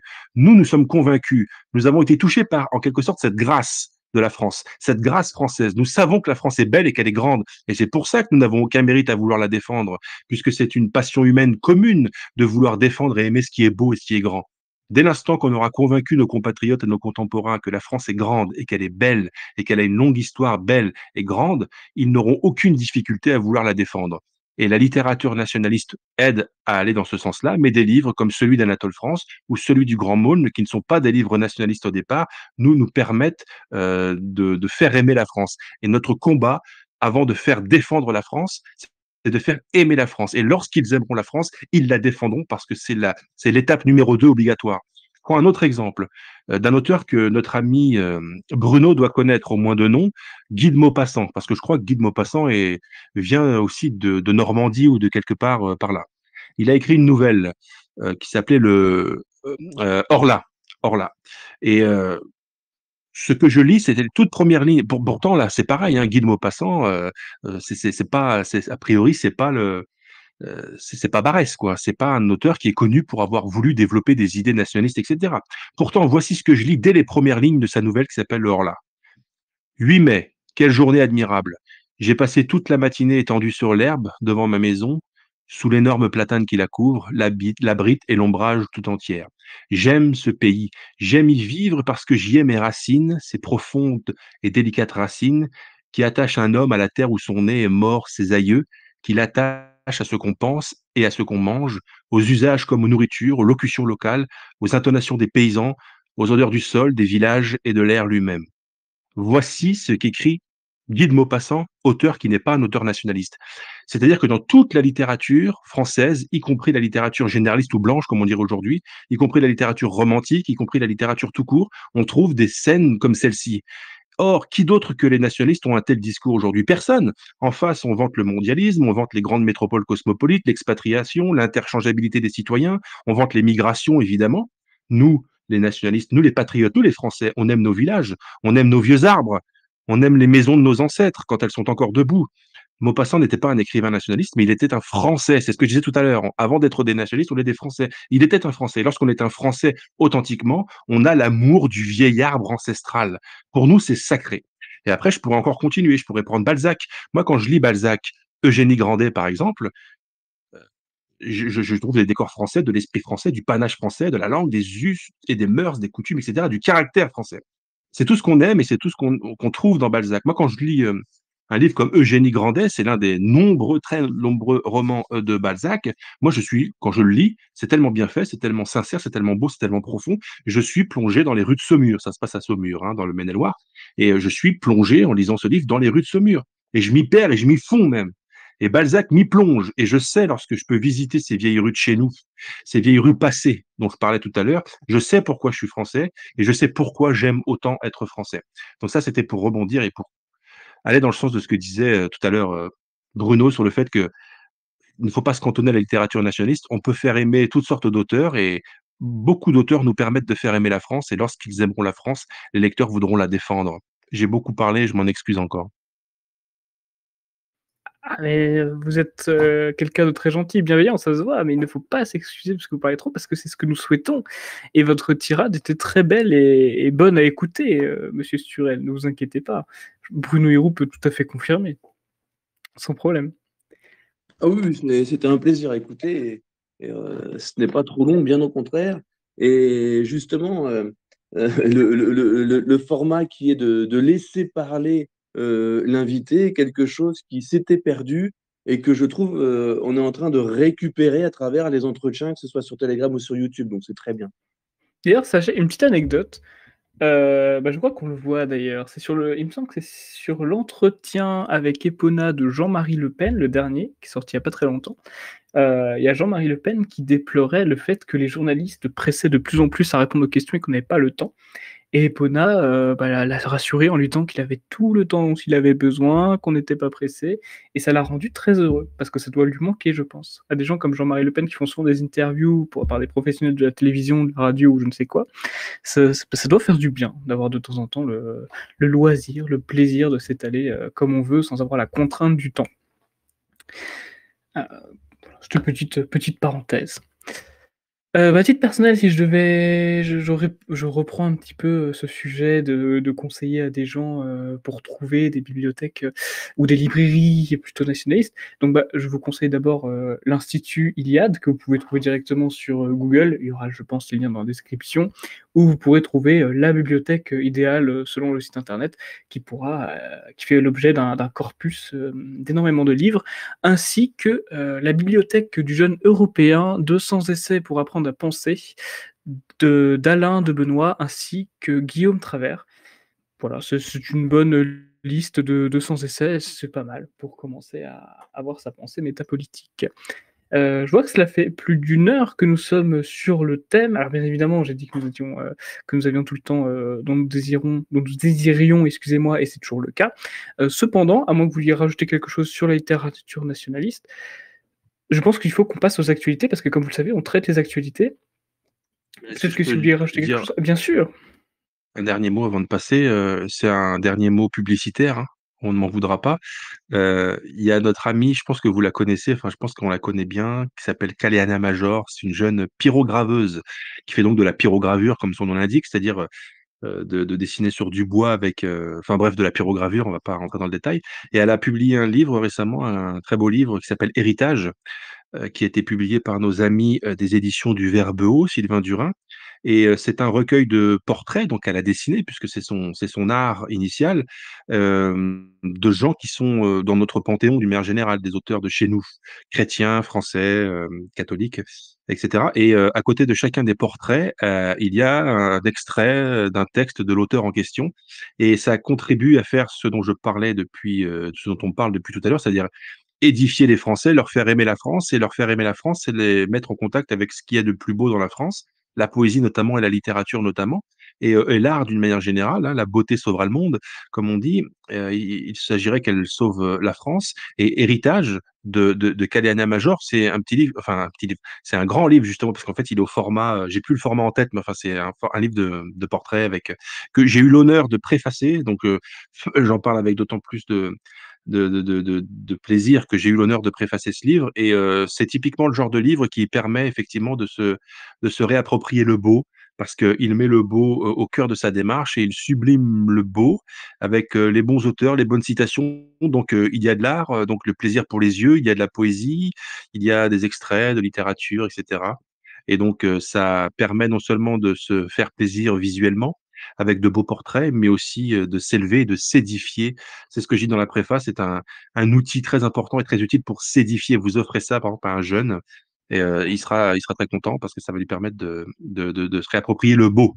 Voilà, donc ça s'appelle Héritage de Kaleana Major, et c'est disponible sur le site des éditions du Verbe Haut. Voilà, c'était la page publicitaire entre 2 parties de l'émission. Ah, ça fait une très bonne pause, une très bonne publicité, merci beaucoup. Et d'ailleurs, je rappelle bien sûr que, sous l'émission, bah, notamment YouTube, il y aura, tous les liens qu'il faut, donc c'est-à-dire, la délégation des siècles, la chaîne YouTube de Jonathan Sturel. En ce moment, vous faites beaucoup de vidéos causeries, ça s'appelle, où vous parlez d'actualité. D'ailleurs, bah, ça va être quand même très utile parce que ça va vous donner matière à répondre à mes questions, ainsi qu'évidemment Réflexions de Bruno Héroux. N'hésitez pas à acheter, les 2 numéros. Bon, bah, écoutez, maintenant je pense que nous pouvons passer directement aux questions d'actualité. Bah, justement, bah, commençons par ça. Je vois que Jonathan Sturel, vous aviez fait une vidéo hier, concernant, Graet, Zidane. On sait qu'il y a aussi, comment il s'appelle déjà? Mbappé qui est concerné. Et qu'est-ce que vous pouvez nous dire sur cette histoire? Pourquoi avoir fait une vidéo sur ce sujet? Oui, j'ai fait une vidéo sur ce sujet, non pas que je m'intéresse particulièrement au foot, parce que je m'y intéresse pas particulièrement, mais je comprends qu'on puisse s'y intéresser. Mais moi, ce qui m'intéresse, c'est la dimension politique de toutes ces affaires. Et là, il s'avère que c'est une affaire, footballistique. Et j'étais en train de remarquer toute l'activité sur Twitter, d'un certain nombre de tweetos énormes, y compris des jeunes, qui avaient l'air de trouver cette histoire passionnante, l'histoire des déclarations du président de la Fédération française de foot contre Zidane, qui a mis tout le monde, en alerte, et cetera. Et je me suis dit, décidément, cette population, s'émeut beaucoup plus lorsque Zidane est offensé par le président de la fédération que lorsque Macron offense la France à longueur de discours. Et je m'étais fait la remarque que si demain on laissait le choix à cette jeunesse entre obtenir la démission de Noël Le Graët, président de la fédération, qui avait offensé Zidane et obtenir la démission de Macron, ces gens-là, un certain nombre de ces gens seraient capables de préférer la démission de Noël Le Graët, tellement ces gens se sont beaucoup plus passionnés pour l'histoire, entre Noël Le Graët et Zidane, qu'ils ne se passionnent pour la France. C'est un drame, mais ça correspond à ce dont on parlait tout à l'heure. Tout à l'heure, je vous disais que pour faire défendre la France, il faut d'abord la faire aimer. On n'a jamais fait aimer la France à ces jeunes, donc ils n'estiment pas nécessaire de la défendre. Par contre, on leur a fait aimer le foot. Donc, du coup, ils se sentent concernés et impliqués par des histoires de foot. Si on renversait un peu la tendance et qu'on leur rappelait que la France est quand même un petit peu plus importante, le destin et l'avenir de la France est un petit peu plus important que, le football, ils comprendraient qu'il est beaucoup plus utile à la France et à eux-mêmes d'obtenir la démission de Macron plutôt que celle de Noël Le Graët. C'est ce que je voulais dire en réalité. C'était dénoncer le fait que les gens aujourd'hui déploient une énergie mentale exceptionnelle et un temps fou à commenter des histoires qui ne les concernent pas, qui ne les concerneront jamais et dont l'issue n'aura aucune implication sur leur propre vie. Alors que la démission et l'écroulement du régime Macron auraient des conséquences sur leur propre vie et des conséquences que j'estime plutôt bienheureuses. Alors que la démission de Noël Le Graët, qui d'ailleurs a été actée entre-temps, je crois, n'a rien changé à la vie de ces twittos qui s'étaient passionnés pour cette histoire. Voilà ce que je voulais dire en réalité, c'était commenter, c'est l'homo festivus en fait qui s'intéresse à des superficialités, des choses qui ne voilà, c'est logique puisqu'on on a fait tellement aimer le foot à ces gens-là qu'ils pensent que le foot est, un axe fondateur et fondamental de leur vie et ils se désintéressent des véritables a et voilà, ils ne vont pas à l'église, ils ne vont pas à la messe, ils ne lisent pas de livres, ils ne s'intéressent pas à la France, ils ne descendent pas dans la rue contre Macron. Mais par contre, parlez-leur d'une polémique, entre, des fédéraux, de la Fédération française de foot et Zidane et là, on a l'impression que leur vie s'écroule alors qu'en fait, ça ne les concerne pas. C'était ce que je voulais dire dans le cadre d'une petite vidéo qu'effectivement j'appelle les causeries. C'est un format audio que je mets sur ma chaîne et qui remplace plus ou moins ce que je faisais avant sur Facebook, c'est-à-dire de longs billets, qui avaient un certain nombre enfin qui suscitaient un certain nombre d'interactions, qui avaient, un public. Ces longs textes écrits avaient un public, mais j'ai été tellement, signalé sur Facebook que maintenant je suis, shadowban en partie et donc mon audience s'est considérablement écroulée et donc du coup, plutôt que de continuer à écrire, pour parler, dans le vent ou à un mur parce que plus grand monde ne voit mes publications, enfin certaines de mes publications, bah, du coup je me suis dit: Je vais continuer à commenter ce qui nous arrive, l'actualité, mais en essayant de mettre des idées dedans, sous forme de causerie, c'est à l'oral et puis ça dure entre 5 et 10 minutes et puis c'est régulièrement publié sur ma chaîne, voilà, c'est tout. Merci beaucoup et bien sûr, je vous invite à vous abonner à la chaîne YouTube de Jonathan Sturel. Vous n'aimez pas le foot, vous n'aimez pas le football, mais par contre, il y en a un qui aime beaucoup le football, je crois, c'est Bruno Hirou, n'est-ce pas? Fan de Lyon, hein, c'est ça? Non, je sais plus. De Caen, de Caen, voilà, c'est ça. Vous êtes fan de Caen. Bien sûr que non, c'est faux. Vous êtes fan de. Je supporte que les bonnes équipes, c'est-à-dire Caen et Paris. C'est ça. Ah oui, c'est Le Havre que j'allais vous dire. Oh, je confonds toujours Le Havre quand, d'un point de vue football, je confonds complètement. Oui, c'était Le Havre que je devais dire, autant pour moi. Donc vous, justement, votre avis sur cette affaire, parce que je suis persuadé que vous maîtrisez le sujet jusqu'au bout des doigts. Bien, à vrai dire, c'est un sujet qui m'a pas du tout intéressé, mais en termes d'analyse, je pense qu'il faut pas trop intellectualiser ce qui s'est passé, parce que ce qui s'est passé, dans la pseudo-affaire Zizou, Le Graët, parce qu'en gros, Le Graët, répond à une question qu'il a pas compris et Zizou ne commente pas parce qu'il s'en branle. En gros, il y a pas d'affaire. Tout ça, c'est une histoire de Twitter et de titres aguicheurs, dont sont, coutumiers les sites de sport qui ont besoin de clics. Moi, ça me rappelle, la fausse guerre Benzema-Giroud. Bon, qui était un peu alimenté par Benzema lui-même, mais Giroud, pareil, il s'en branlait, il n'avait rien à faire, il marquait ses buts. Vous avez toujours les nouveaux Français, les Maghrébins notamment, qui ont systématiquement pris parti pour Benzema contre Giroud, peu importe le contexte sportif, peu importe le contexte judiciaire, peu importe l'ambiance sur le terrain et l'entente entre joueurs, ils prenaient le parti du leur. Benzema, c'était leur gars, parce que eux, ils ont une conscience ethnique, qu'on pourrait nous appeler de politique en analysant, mais pour eux, c'est bien plus instinctif et primaire que ça. Ça ne veut pas dire que c'est mal. En tout cas, ils défendaient Benzema contre Giroud, ils dénigraient Giroud avec cet instinct de fraternité raciale, en gros.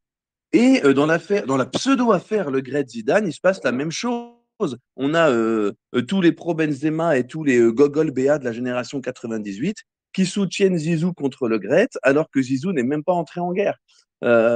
C'est un problème de racaillisation du débat politique qu'on doit notamment à Twitter, aux sites sportifs putaclic.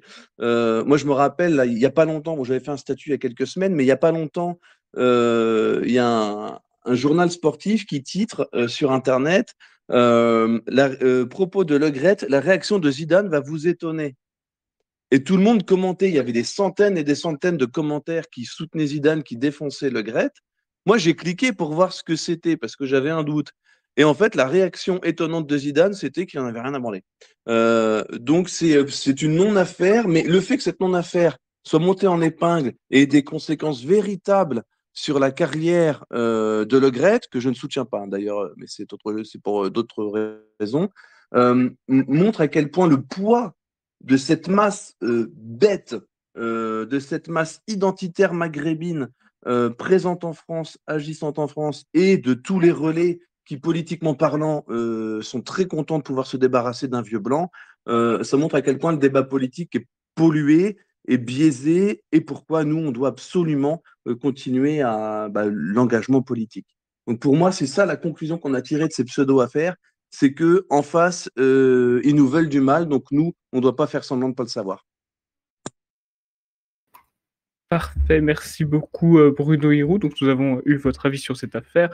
Évidemment, nous passerons peut-être à cette actualité un petit peu plus importante, un petit peu plus préoccupante. Je pense notamment à... Alors, je ne sais pas, voilà, soit on appelle ça un attentat, soit on appelle ça un fait divers, ça dépend quels médias on lit, de l'attaque d'un... Alors, est-ce que c'est un Algérien ou un Libyen? Alors, c'est une bonne question, le gouvernement lui-même ne sait pas.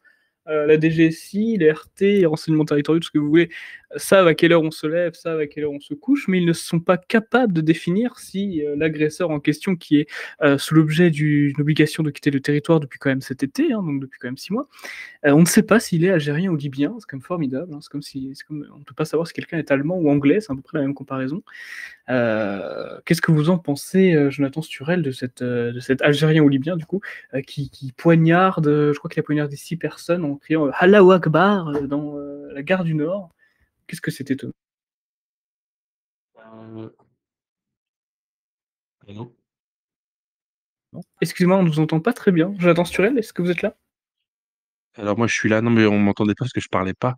Je croyais que mon micro est défectueux, mais en fait, il n'était pas défectueux. Non, qu'est-ce qu'on peut penser de cette histoire? Mais en fait, ce que ça permet de mettre en évidence, c'est que contrairement à ce que l'on croit trop facilement dans nos milieux notamment, mais pas seulement, en l'occurrence que la justice est laxiste, il faut savoir qu'elle est laxiste, la justice, en ce sens qu'elle ne prononce pas assez d'OQTF. Mais elle prononce néanmoins un certain nombre d'OQTF, et ce sont les services du ministère, à moins que je fasse une erreur, mais ce sont les services du ministère de l'Intérieur qui sont chargés d'appliquer les OQTF.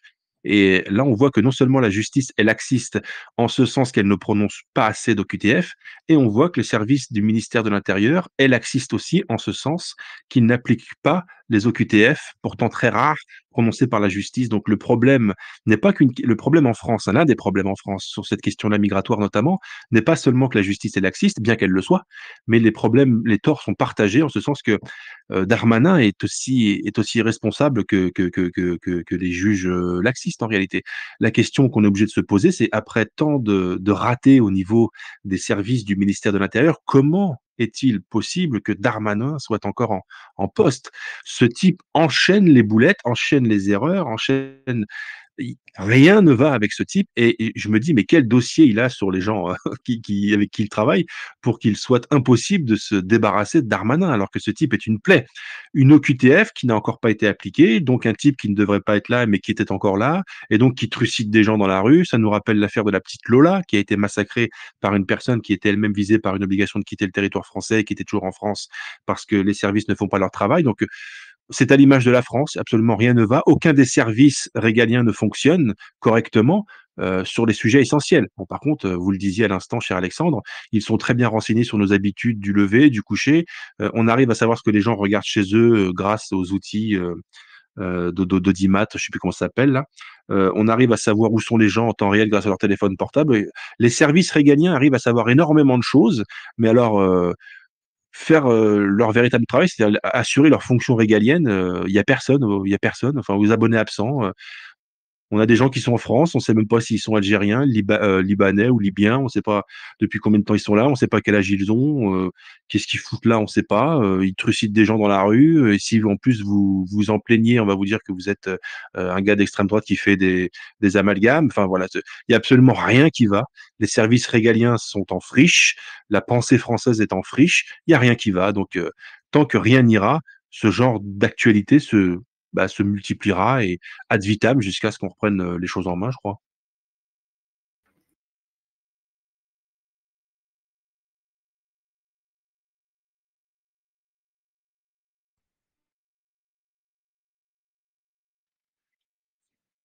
Bon, bah, il y a plus personne qui parle, alors je sais pas si c'est parce que tout le monde est je crois qu'Alexandre a un problème de micro, c'est pour ça. Mais je On pense va attendre qu'il qu'Alexandre essaie de revienne. s'exprimer, ouais.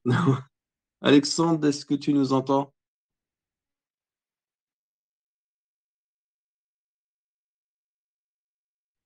Bon, en attendant qu'Alexandre règle son problème de micro, oui, moi j'abonde complètement dans ton sens. Tant qu'on accueillera en France des gens qui détestent la France et les Français, on aura ce genre de problème et de faits divers, comme ils disent.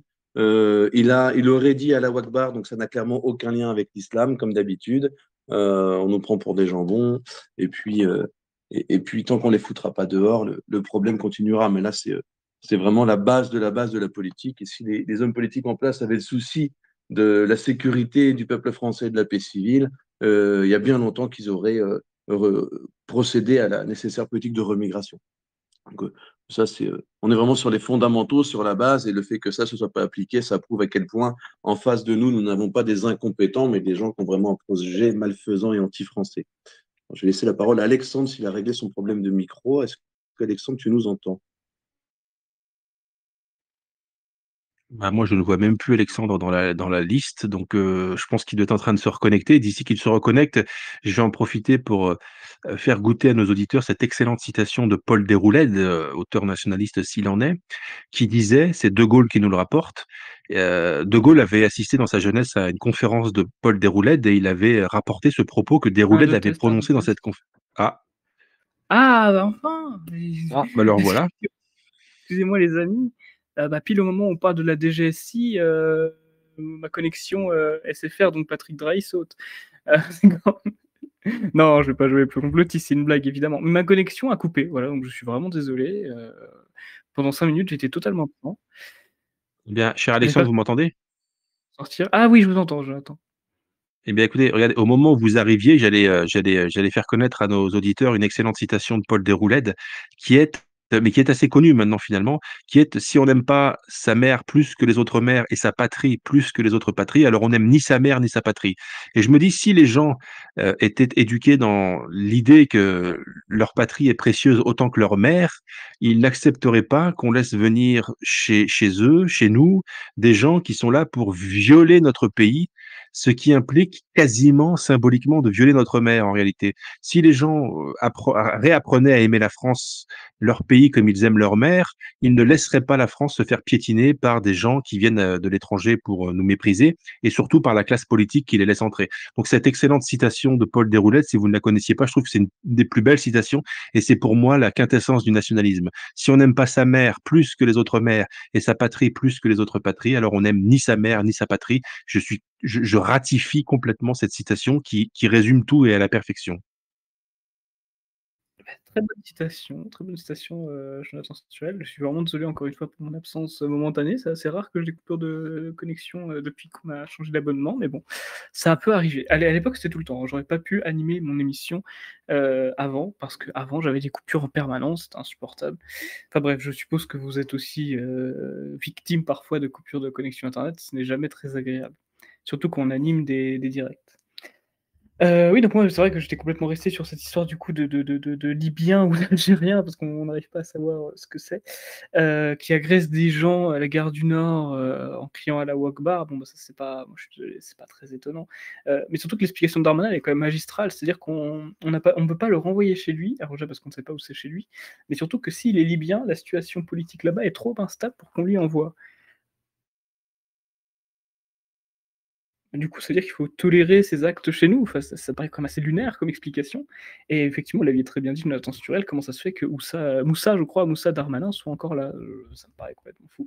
D'ailleurs, petite anecdote, je l'avais raconté la semaine dernière, j'étais allé au Sénat le mois dernier, donc j'avais eu l'occasion d'entendre Darmanin s'exprimer auprès des sénateurs et la seule intervention que j'ai entendue de lui, c'était une énorme connerie, c'était une bêtise. Il expliquait que l'armée ne servait pas pour le service d'ordre. Ce qui est théoriquement vrai, sauf qu'aujourd'hui, manque de bol, j'étais accompagné de militaires lors de ma visite du Sénat. Ils m'ont expliqué que si, hein, l'armée ne sert qu'au service d'ordre quasiment aujourd'hui. Donc, encore une bêtise de Darmanin. Je suis fier de passer si vous le souhaitez, sauf si Bruno Roux, bien sûr, veut rajouter quelque chose sur les gens qui poignardent les Français. Passer à l'activité suivante. Je sais pas si Bruno Héroux voulait rajouter quelque chose. Non, je vois qu'il coupe le micro.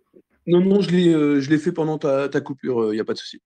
Ah bah, c'est parfait. Bah, du coup, j'ai raté ce que j'écouterai la rediffusion si ça a enregistré, parce que quand je quitte, je sais pas si ça enregistre toujours. Ce sera la surprise, c'est la première fois que ça m'arrive.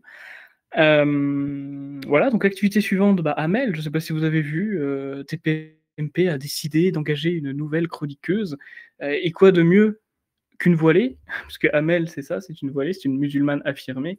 Alors musulmane, mais pas trop, parce qu'elle se permet de s'exprimer, auprès des hommes, sans halal, donc c'est-à-dire sans la représentation, de son mari ou quelqu'un de sa famille, ce qui déjà en soi n'est pas musulman. Mais surtout, elle quitte le plateau avant que Jean-Marie Bigard fasse des blagues. Est-ce que ça valait le coup de la mettre chroniqueuse si elle doit partir à partir du moment où tous les sujets qui concernent la France, parce que Jean-Marie Bigard concerne aussi un peu la France, doivent être abordés? Ça me paraît pas être un choix pertinent. Est-ce que pour vous, Jonathan Sturel par exemple, ça vous permet d'être un choix fort, un choix idéologique, de choisir justement celle voilée comme chroniqueuse permanente? Bah, ça m'étonne pas d'Hanouna, puisqu'Hanouna est un provocateur et que bref, enfin, on connaît le personnage.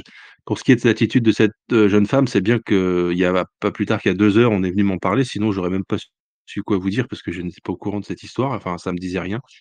Je crois que c'est une convertie, parce que quand je vois la photo, elle a l'air d'être européenne avec un voile. Moi, ce qui me sidère, c'est que voilà l'état de la France. Alors on a d'un côté le français de souche, c'est Bigard, mais qui malheureusement est effectivement un grossier personnage, qui ne donne pas forcément une image très noble de son métier et puis même de lui-même d'ailleurs, hein. Parce que c'est vrai que, les salopes, les putes, les machins, toutes les phrases, bon, bref, on a vite fait le tour quand même de son humour. Donc c'est ça qui représente la France sur le plateau et en face, on a une espèce de voilée qui s'impose. En fait, comme elle veut quitter le plateau au moment où Bigard va dire des choses vulgaires, elle s'impose comme étant un modèle de vertu, qui ne veut pas se faire abîmer les oreilles, par, cette vulgarité d'occidentale. On en est là, quoi. Alors on en est là, Bigard, les grossièretés de Bigard d'un côté, les insultes de Bigard d'un côté et de l'autre, la fausse pudeur mise en scène d'une crypto-musulmane qui cherche à faire passer l'islam pour, le représentant de la vertu en France. Enfin, faut on en est là, on en est vraiment là. Je ne remercie vraiment pas Cyril Hanouna de nous offrir ce spectacle qui me donne envie de vomir en réalité. Donner envie de vomir, je pense que c'est la bonne, formulation, puisque c'est exactement ce que je ressens. Et concernant est-ce que c'est une couverture ou pas? C'est une très bonne question. Il faut savoir que j'ai pas réussi à mettre, la main sur son vrai nom, sur son nom de naissance. Tout ce que je vois en tout cas, c'est que la moitié de les médias, l'appellent Amel sans E à la fin et l'autre avec un E à la fin, ce qui déjà est un peu bizarre. Déjà, ça ressemble effectivement à un prénom de conversion, de dernière minute. Heu et du coup, bah, les convertis, il faut savoir que les convertis, ce sont les pires, hein, parce qu'ils jouent les rigoristes au maximum, parce qu'ils cherchent à être acceptés évidemment par la communauté avec laquelle ils vivent, hein, c'est-à-dire les musulmans, et par conséquent, ils vont appliquer à la lettre, absolument tout ce qu'il y a écrit, par exemple la charia, les piliers et cetera. Sachant que les musulmans de France, pour la plupart, sont assez ignorants de leurs propres dogmes. Donc les convertis vont vraiment jouer du zèle et c'est pour ça d'ailleurs que pour moi ce sont clairement les pires musulmans qu'on peut avoir ici, puisque ça va être ceux qui vont être le plus dans l'application, hormis le fait évidemment que je les considère comme des traîtres à la nation, puisqu'à partir du moment où ils choisissent l'islam, ils sont contre la France, de facto. Dernière actualité que j'ai pu peut-être que Bruno Hiro souhaitait réagir sur cette, fameuse Amel? Non, non, non, moi c'est un peu comme Jonathan, j'ai découvert cette information sur un fil d'actualité nationaliste. Ça m'a assez peu intéressé. Elle s'est auto-réémigrée du plateau, grand bien lui fasse. Bah, c'est très bien. Prochaine étape de la France. Écoutez, la dernière actualité que j'ai pu trouver qui est intéressante, c'est évidemment ce qui se passe au Brésil. Je ne sais pas si vous avez suivi. Au Brésil, il y a eu une tentative d'insurrection, il y a eu des émeutes, des révoltes. Le t-shirt de l'équipe nationale de Brésil qui a été interdite pendant les émeutes par Lula. Qu'est-ce que vous pensez de tout ça? Est-ce que vous êtes étonné du fait qu'il y ait des insurrections bolsonaristes, je crois qu'on dit comme cela, 3 mois après les élections, Bruno? C'est pas choquant puisque les élections, que ce soit aux USA, au Brésil, etc., sont vraiment très étonnantes, que ce soit en termes de courbe ou en termes de progression de volume de voix. Il y a des élections qui sont de moins en moins bien truquées, et donc moins elles sont bien truquées, enfin, plus elles sont mal truquées, si vous voulez, plus il y aura des réactions de la part de masse populaire et notamment de masse de partisans. Je pense qu'on entre dans une période trouble d'un point de vue du système démocratique, de la méthode démocratique. Est-ce qu'on est dans une période de transition? J'en sais rien et j'aime pas les prophètes politiques, ils se trompent souvent. Mais effectivement, le fait que les élections soient de moins en moins bien truquées va générer ce genre de problématique de manière de plus en plus récurrente. Même si la version la plus spectaculaire d'une manipulation d'un scrutin électoral fut l'élection de Joe Biden, et pourtant ça n'a rien produit de spécifique, hormis quelques coups d'éclat d'ailleurs qui n'auraient pas été permis avec un vrai service d'ordre. Euh, donc ça ne m'étonne pas, les élections sont moins bien truquées qu'avant, donc les réactions sont plus violentes qu'auparavant. Je pense que c'est amené à se réitérer, et, et il y a également un autre facteur qui, pour moi, explique ça. Alors là, je suppute, mais je pense vraiment que ça joue. C'est que les élites euh, sont tellement néfastes, tellement malfaisantes et tellement autoritaires, voire totalitaires, pour faire la période Covid notamment, qu'ils génèrent une force de haine contre eux et qui va se servir du premier levier venu pour exploser. Donc je pense qu'il y a ça. Les élections sont de moins en moins bien truquées, là où auparavant elles étaient peut-être un peu mieux truquées ou pas du tout. Et il y a une haine contre les élites du fait du comportement des élites qu'en ont ras-le-bol d'attendre et qui veulent qu'on soit une fois pour toutes matés et à leur botte. Merci pour votre réponse, Bruno Hérou. Si Jonathan Sturel veut ajouter quelque chose sur le Brésil, sachez que vous pouvez totalement. Bah, rapidement, j'en avais parlé sur Facebook, je crois. C'était les réactions de la gauche française devant les événements, devant ces émeutes au Brésil. Ça a été les mêmes réactions de la part de la gauche française qu'au moment des révoltes d'Américains au moment de l'élection de Trump, en réalité. On a un phénomène qui est en train de se généraliser, en tout cas qui se répète. C'est une élection qui a lieu, qui se tient, et qui donne lieu à des résultats qui sont prononcés et officialisés, et une partie de la rue se révolte contre cette élection. C'est quand même quelque chose d'assez fort. Ça en dit long sur beaucoup de choses, l'état des sociétés occidentales. Comment se fait-il que les élections soient remises en cause? Ça oblige à poser la question de la confiance entre, les dirigeants et les dirigés. Enfin, il y a énormément sociologiquement, philosophiquement, intellectuellement, il y a beaucoup à dire, beaucoup à analyser, beaucoup à comprendre et à interpréter sur ce qui se passe.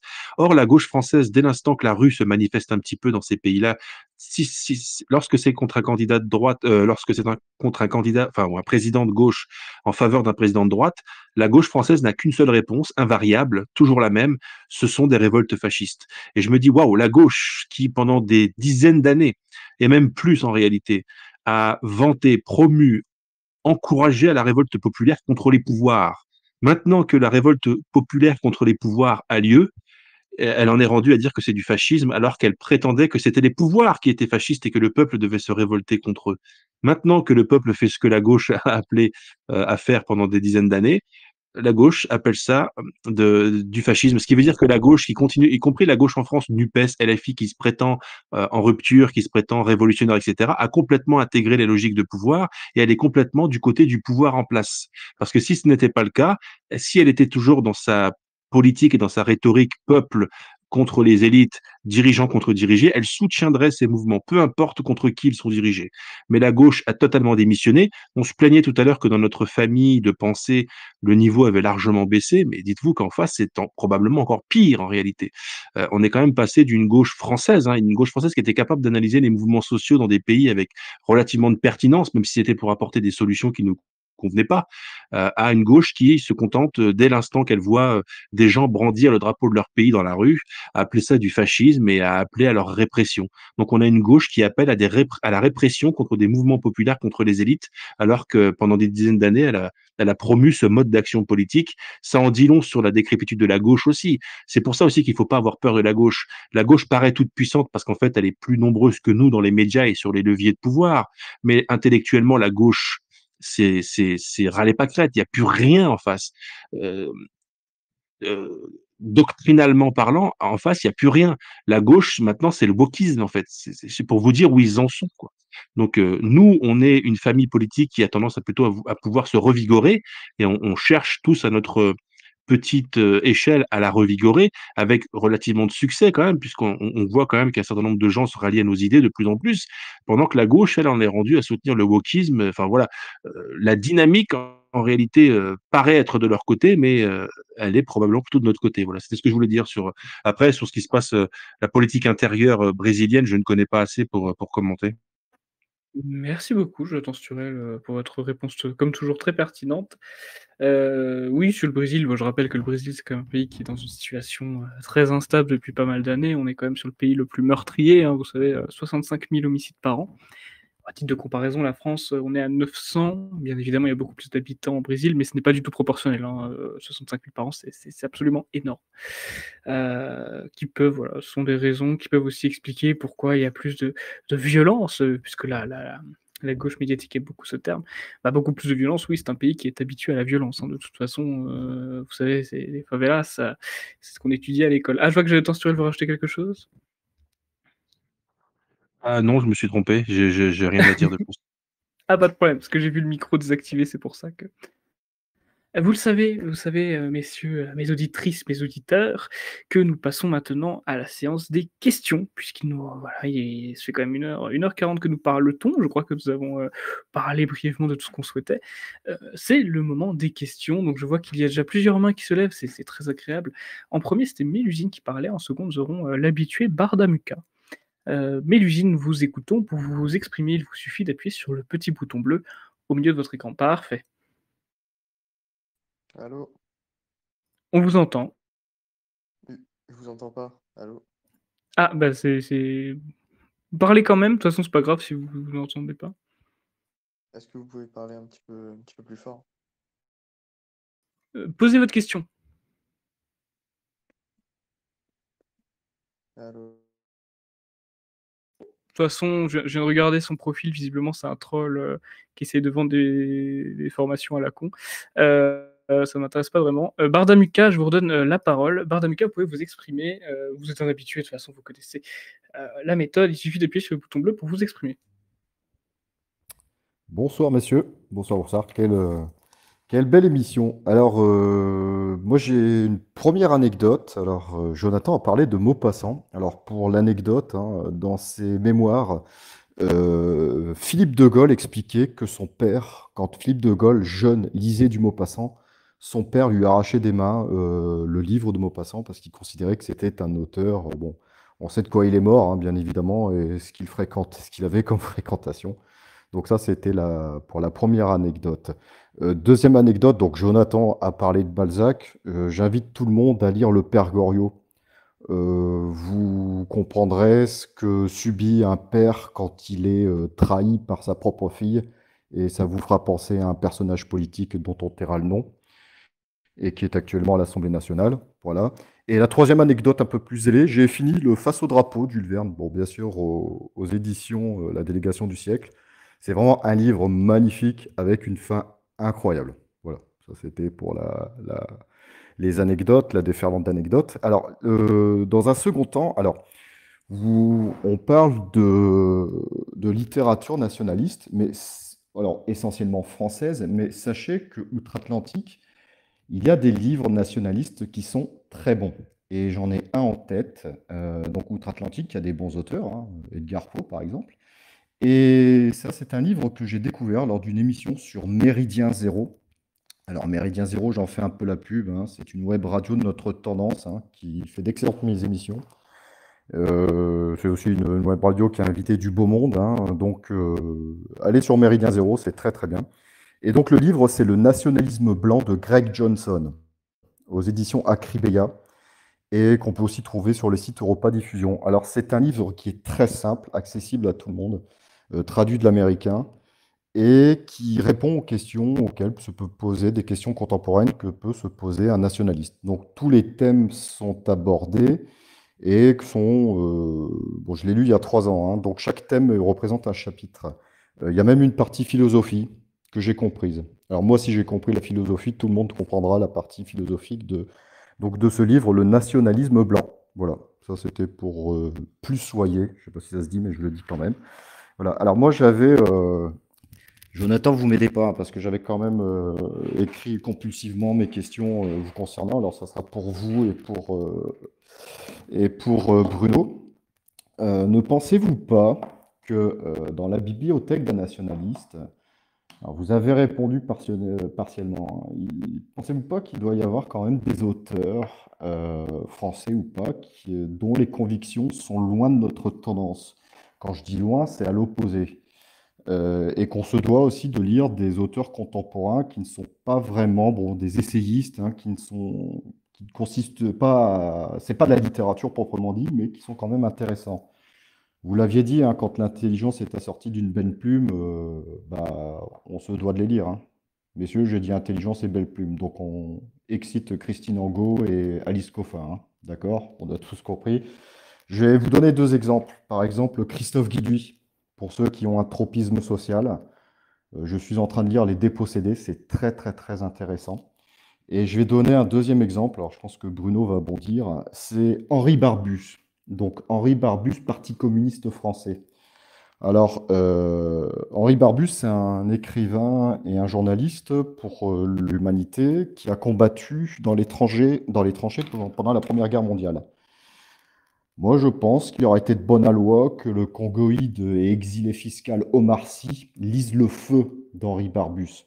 Parce qu'il aurait découvert que la Première Guerre mondiale, ça ne se résume pas qu'aux souffrances des tirailleurs sénégalais, et que les jeunes Français, ils ont aussi été extirpés de force de leur famille et de leur village pour aller patauger dans la merde et dans le froid, en étant habillés comme des loqueteux pour finir gazés aux fosses gènes ou se faire massacrer à la Chartnelle.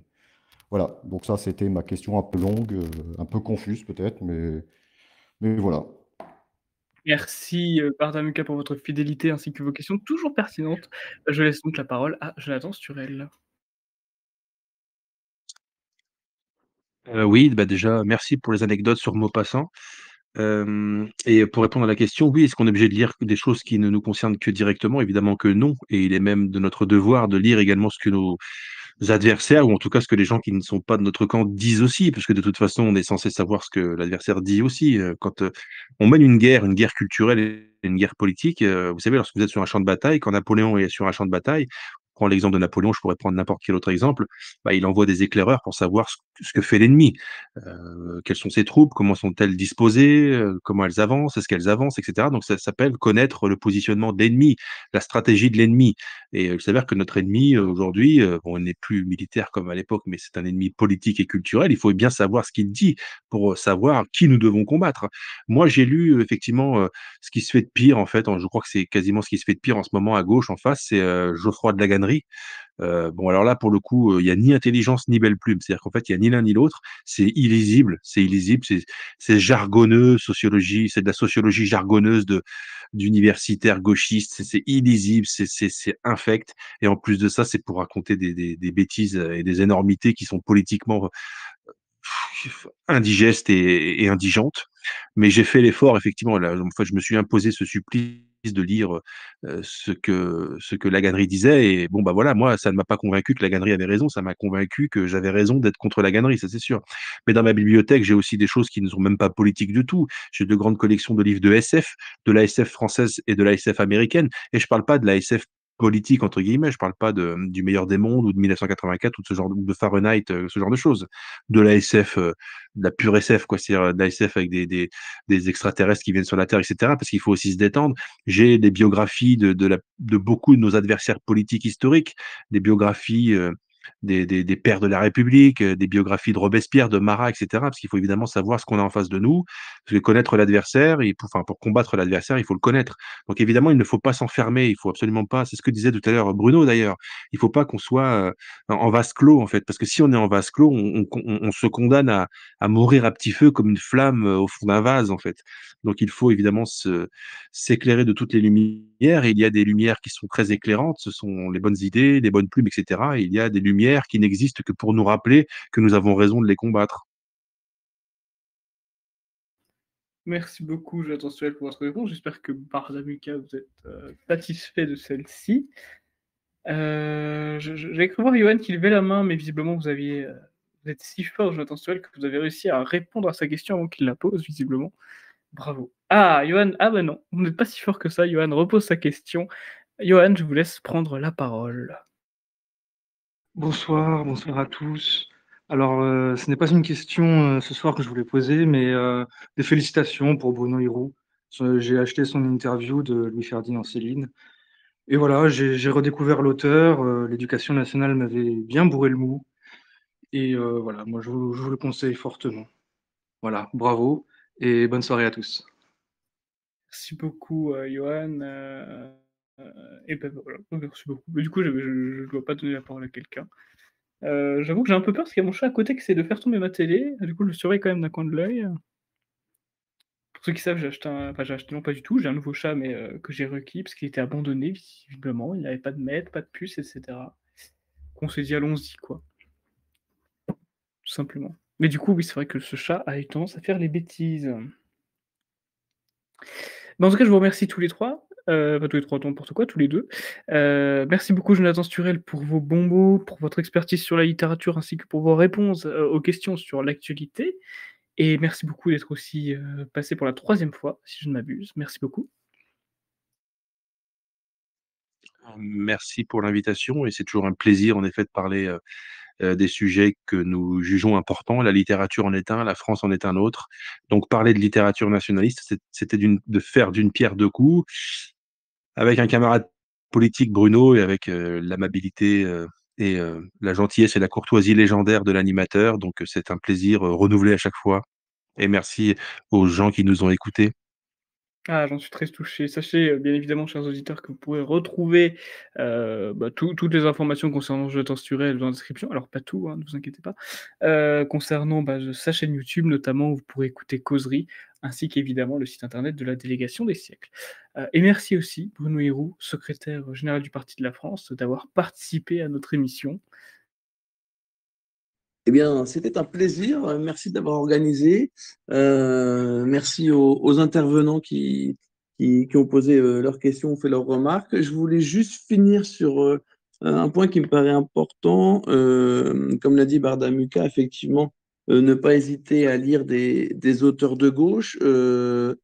Vous avez parfois des mauvaises surprises prévisibles. Je pense à Nicolas Lebourg, Greta Thunberg, Caroline Forest, mais c'est important de savoir ce qu'ils écrivent pour justement qu'on ait une phase de décomplexion, hein, qu'on n'ait pas de complexe vis-à-vis de ces gens-là qui sont vraiment pas pertinents.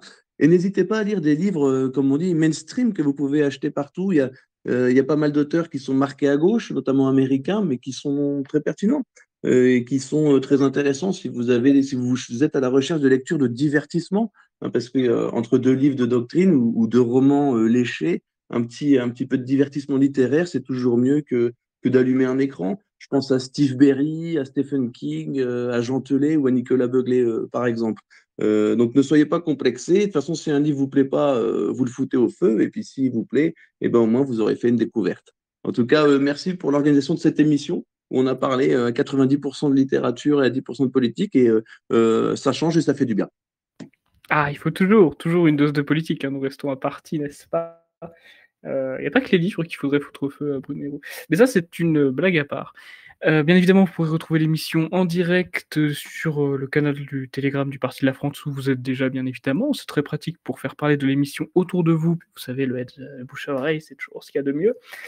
Ainsi que dès demain sur notre chaîne YouTube Le Parti de la France, avec évidemment tous les liens dont vous aurez besoin dans la description, ainsi que, puisque je ne l'avais pas précisé tout à l'heure, Réflexion de Bruno Hiraud, ainsi que sa chaîne YouTube où il parle notamment de ses travaux, principalement axés en ce moment, j'ai l'impression, sur Louis-Ferdinand Céline. Rendez-vous la semaine prochaine pour une nouvelle émission. Je compte sur votre assiduité et votre fidélité. Je vous souhaite une très bonne soirée. Oui, j'en profite pour rappeler que le 22 janvier, il y aura la marche de la vie. J'ai failli oublier de le dire ça. La marche pour la vie où il y aura Bruno Hiraud pour représenter le PDF, n'est-ce pas? Et que le 28 janvier, il y aura l'hommage à Roger Hollande, où il y aura d'ailleurs Jean-Marie Le Pen, qui sera accessible à tous pour le repas après l'hommage. Mais ça, évidemment, je vous en reparlerai la semaine prochaine et dans 2 semaines. Voilà, très bonne soirée à vous. Bonne soirée à tous, salut!